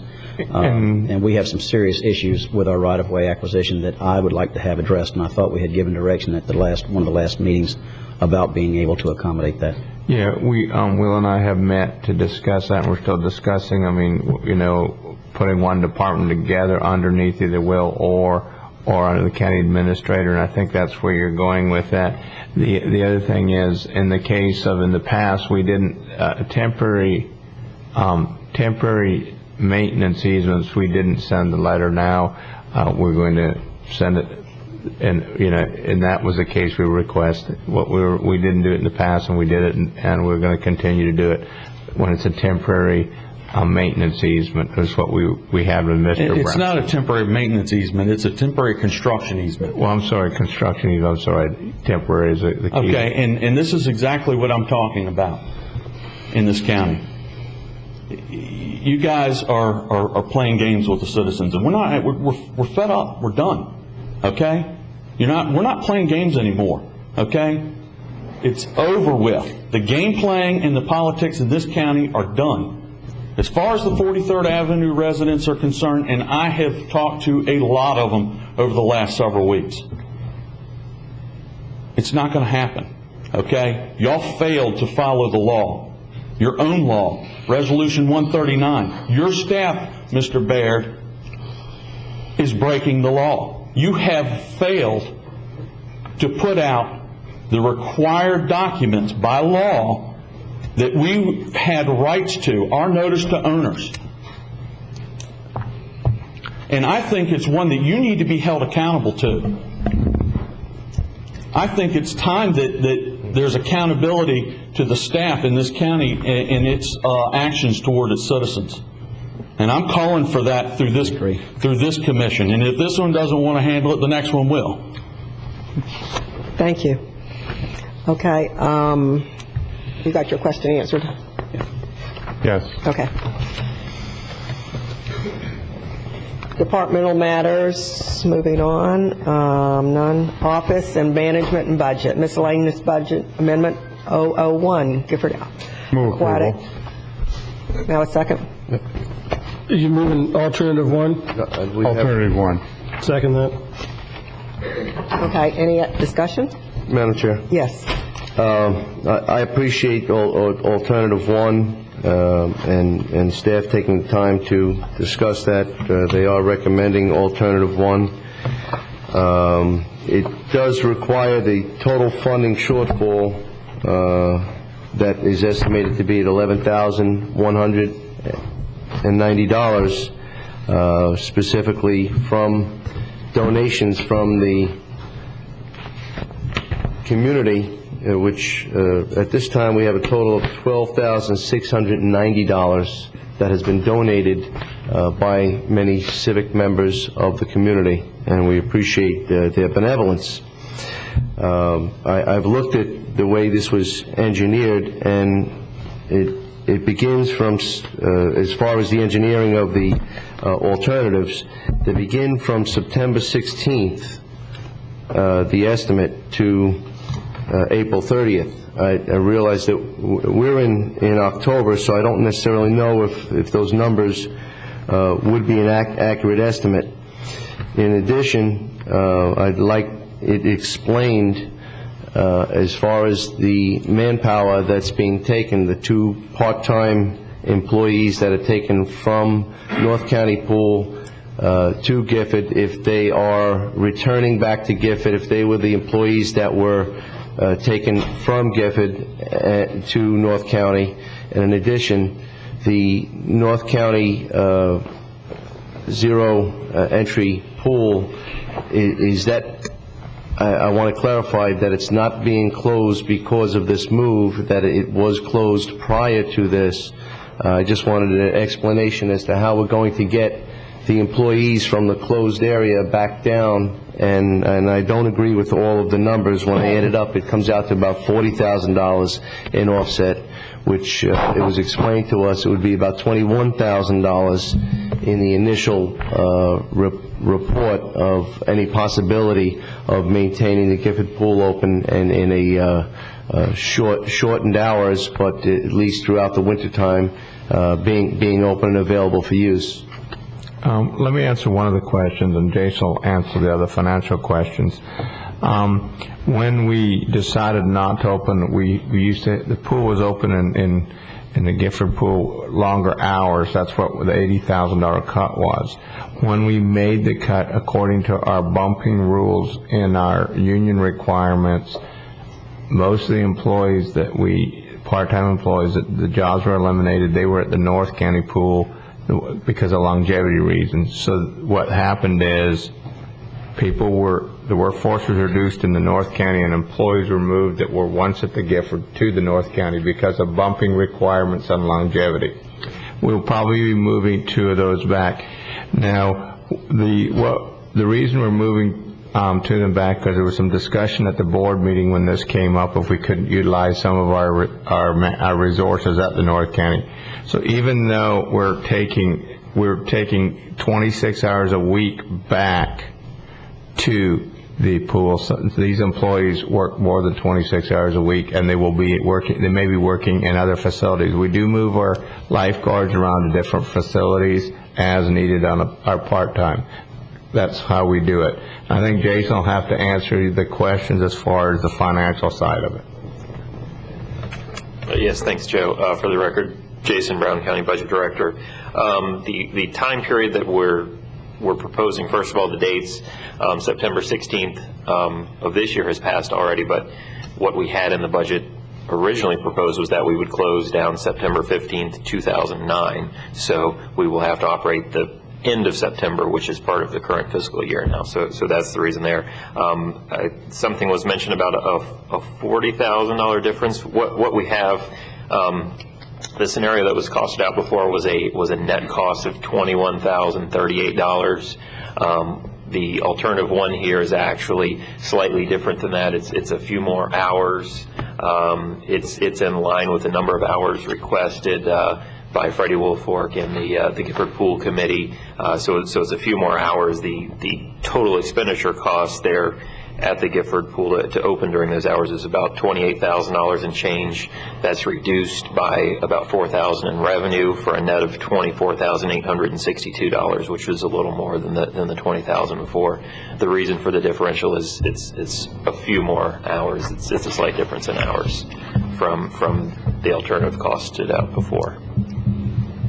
Well, where we're getting the numbers from was the 2 part-time lifeguards from North County Pool, which was given a figure of $17,165, and not only moving those 2 lifeguards, but the staff assistant to the GAC was $12,978. That's just short of $40,000 just in those 2 moves. So that's what it appears to be in reopening the pool, is to having to shift those employees to the Gifford Pool. That would be the offset in most eyes. It would be $40,000. Commissioner, I believe the $17,000 and $12,000 is $30,000, not $40,000. Well, no, we're also looking for an $11,100 shortfall, so I think it does come out to $40,000. That's the net when you balance us. That's the net. If you look at Table 2, it shows all that. Well, I've worked hard on this with the community. I've worked hard with a lot of people that want to make this happen. I've worked with Freddie and the committee. And a lot of great things are happening, and there's a lot of great ideas generated, and the greatest thing that's going to happen is that the pool will be open, even if it's limited time. The downside to this is that we've had such overwhelming response in benevolence in the community, and to see $12,690 go into the regeneration of the pool. I would have liked to have seen a split so that we can have a shared mechanism between the donations and through, again, I'm only looking back at the original motion that was seconded and supported by 4 county commissioners that we would look at 2 alternatives. And those alternatives were to reopen the pool at the shortened hours and having the funding source looked upon from contingency fund and other areas of recreation. At no time did we discuss taking any of the donations to reopen the pool at that time, and that was the motion last week. I believe that was, and I don't believe that, and I understand and I could appreciate the option of looking at the donations, but that was not the motion, and I don't think that we should be charting off course at this point. Well, I think we're on course. I think using the donations is entirely appropriate. I think after the budget hearing vote, I met with Freddie outside, and I told him that if they could find a way to have private money cover the cost of opening the pool back up, I would support it 100%. They have done that. They've gotten private donations. Donations were solicited, I assume, for the purpose of keeping the pool open. And so you all have done that. Your 5-point plan included using donations to help support the pool during these times. And so you've come back. You've raised the money. You have private donations.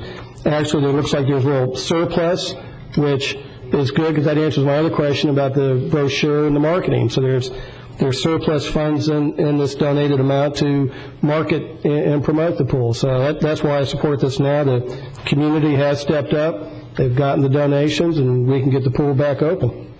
And I don't know why we're still running around. We can have this vote right now and get the pool back opened up. Because that wasn't the original intent of what we were up to, and the donations which were encouraged after I said I would walk on I-95 for the donations, and the community stepped up to the plate. The reason for those donations was to ensure that the goal of having the pool open would be done, since we had a wavering element of support on 3 motions and we only had 2 county commissioners supporting it.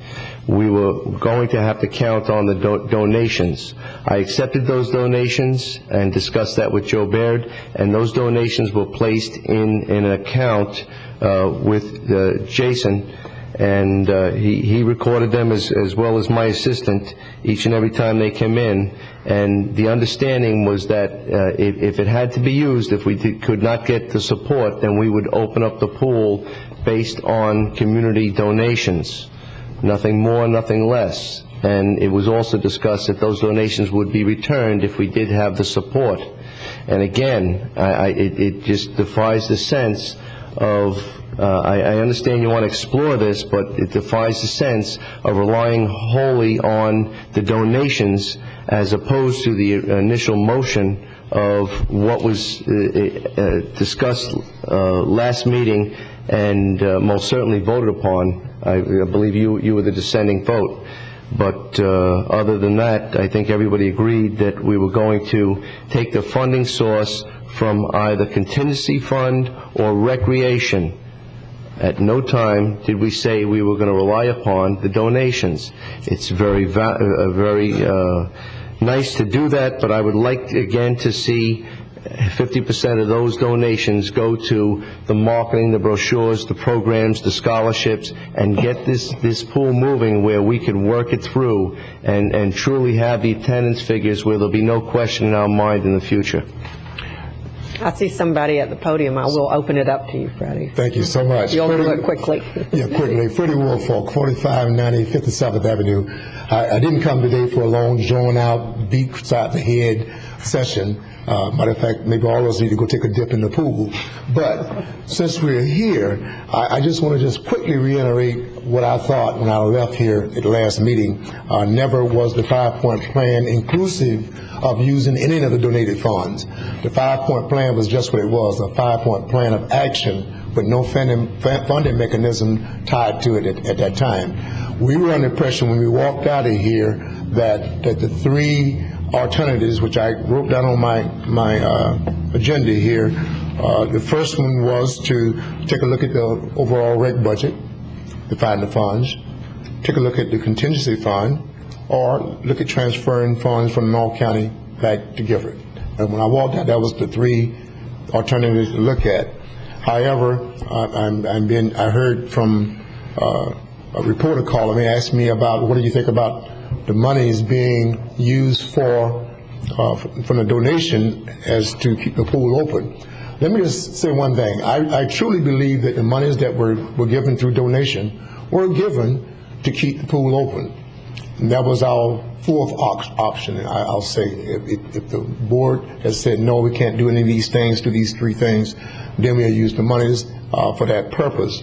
But I just want to just again reiterate one point, and that point is coming from the Indian River County Gifford Committee, Pool Committee. There was people from all over the county as well as Gifford residents making up this committee, and the adamant decision of that committee was to not accept even the funds coming from Mr. Flesher's efforts, because the committee did not want to set a precedent as to whenever there's a shortfall, go back to the taxpayer, ask them for more money, double dipping, taxation and ask for donation.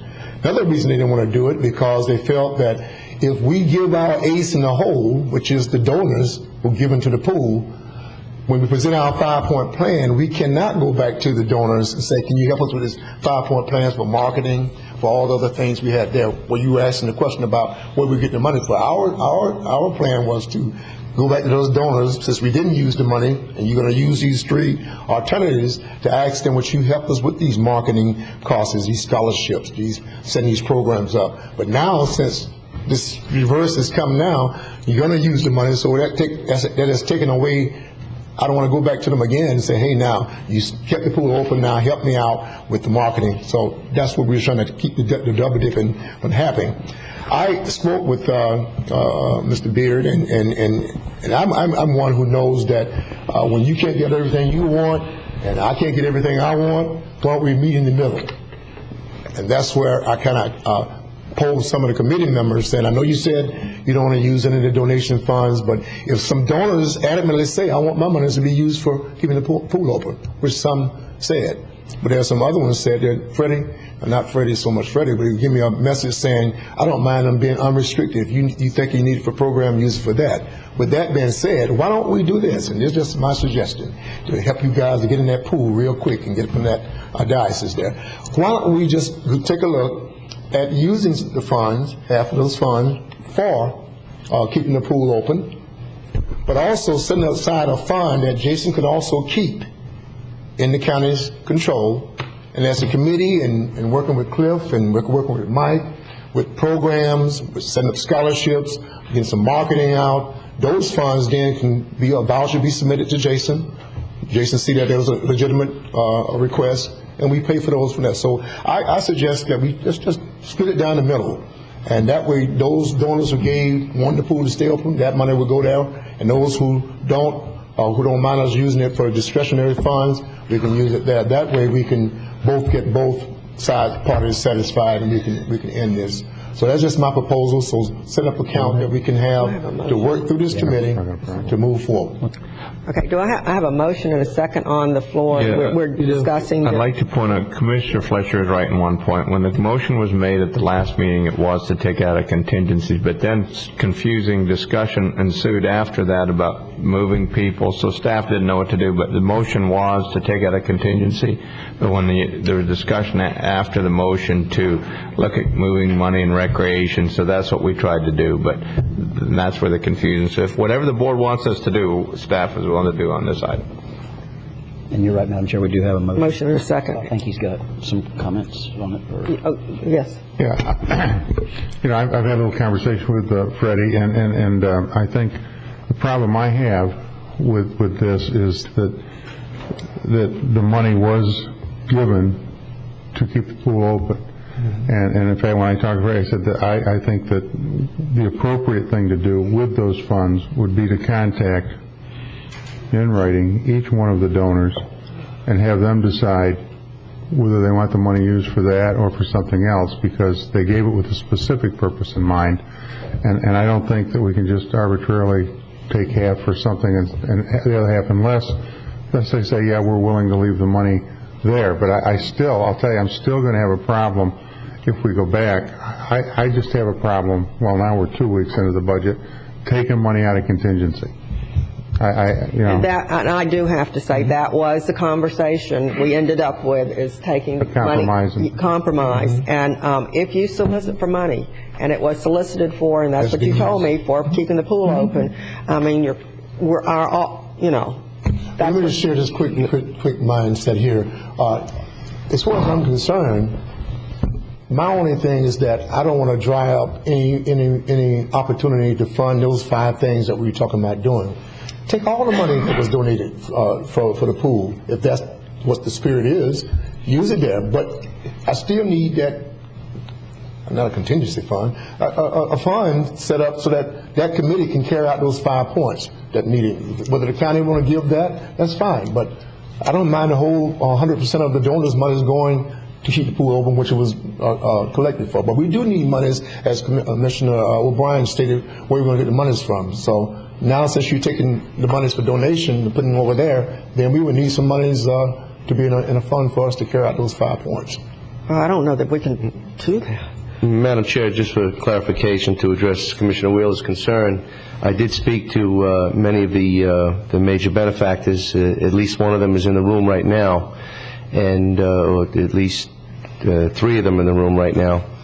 And I spoke to them, and quotes, my concern was the alternatives that were projected, and of course I was hoping to have some funds for marketing and scholarship, and again to reinforce the program. And their comment was very clear: whatever it takes to get it done. The pool needs to be open, and the intention for the funds was clear, to make sure that we got the kids, the adults in the pool. And I think that's what's being done here. I just think that it needs a little bit of help. Having had made several motions in the past to get the pool open, and being confronted with many objections, I think that having funding towards the marketing and scholarship would do that. And again, moving forward with alternative 1 is contradictory, errantly, to the original motion of looking forward to open the pool. It's just throwing another option through the system that did not exist. And I appreciate the motion and the second, but it places me in a very difficult position. That was never the intent of what we were attempting to do by accepting donations. And again, those major benefactors have spoken and said that they would be perfectly willing to have those funds go anywhere they need to be in order to get the pool up and running in the best way. Yeah. I'd like to see the pool open. I'd like to see it work. I met with Freddie and Teddy and Victor. And but this whole thing is getting carried a step further at this point. Our main objective at the time was to get the pool open. Why not use these funds as an objective 1, and then start a fund for for the other things you need. And I don't know what authority, and maybe Jason or somebody would know, but I don't know that you could just take those funds that were given for a specific purpose, set up in a fund, I don't know how the fund is labeled or whatever, and without written permission from those individuals to change the purpose of that. And now you're getting into even more work. It's becoming more cumbersome to address a problem that was to get the pool open. And I agree. I think we ought to get the pool open, period. But then you have criteria. You're involving us in criteria for who's going to get the scholarship. It just gets layer after layer after layer. No, we're not involving in that. Well, no, if we're working with Cliff on that. Okay. Well, yeah. I just think that we've got a motion on the floor and we ought to go with it. But do you have? I see somebody else standing. You have something to say? Thank you. Colonel John W. Mitchell, U.S. Air Force, retired. I've been living in the town of Indian River Shores for 37 years. I'm here, and I think I can answer one of your questions, Commissioner Wheeler. 75% of the funds we're talking about, I had direct movement with. Those checks were written like this. They were written to Indian River County, Gifford Pool Fund. It didn't say for so many hours. It didn't say for, the intent was to get it open. The reason is that we over in Indian River Shores contributed, and I listened to Mr. Baird. I think he said something like $1,200,000 at the time, something in that area that came from the Community Service League and at Johns Island and the Johns Island Foundation and other people outside of those two entities. My point is this, that Commissioner Wheeler, I can tell you right now that the funds that came from me personally and came from the other people that I solicited, they are totally in agreement to use those funds as the Gifford Community Fund sees fit. Mr. Wolfert brought up that 5-point plan last week, which I had spoken to him for about a month ago. The plan needs help. It needs media coverage. It needs the flyers and all the other things that they're going to do. They need leadership, and that was my comment to Mr. Wolfert 3 weeks ago. Leadership, I will come in and do what I can, but you need a plan, you need leadership, and of course they're going to need funds. So I think what you've done is certainly, I want to thank you for. I think you've been very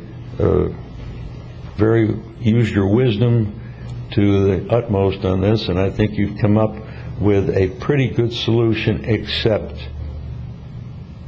I hold on to money, Joe, as tight as you do. And I doubt that. Yeah. I tell my wife I'm frugal. She says I'm cheap. But having said that, I think a reasonable way to go on this is to split it, give them half of that money, or allow them to have half of that money to get this program going, so that pool can be utilized, so people over there that should be using it can be told how to use it. And I think that I definitely think that I can speak for most of the people who put that money in there, that it should be split up. Colonel, and I can't disagree with anything you're saying, except I can tell you that from my perspective, the news articles that were in the paper, the meetings, all the discussions were about opening the pool. And I cannot vote to use that money for something other than that unless the whole objective was to use that money for something else. That may be splitting hairs, but, you know, well, I think anybody that wrote a check thought it was to open the pool. As I say, if you want to get down to nitpicking, yes, in my opinion, that money was to be used to get the pool in operation and functioning and provide whatever assets were necessary after the county accepted their responsibility, which you have done, and I appreciate that. But no, from my standpoint and from what I'm responsible for the people I'm responsible for, that's too narrow, just the opening of the pool. The operation and the functioning of the pool is really what we're talking about. I will, out of respect for you and know everything most everything you've done for this community and for Gifford and everything else, go with your recommendation, but I find it very difficult. but I will do that.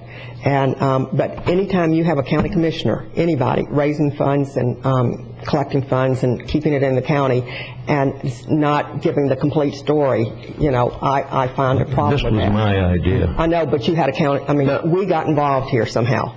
I want the pool open, I want it legally done, and that's what I want. Well, so I'm asking our attorney at this point, do we have any problem here? And if we do, let's spell it out now so we don't get in trouble. Well, thank you very much for your consideration. I sure hope, 50-50 isn't bad. Half a loaf's better than no loaf at all. Thank you. I think you have a problem only if the donations were restricted or there was some language on the check that identified a particular purpose that they went to. I think the idea was the donations were to open the pool, and you have discretion as to how to use those funds. Okay, that's on record.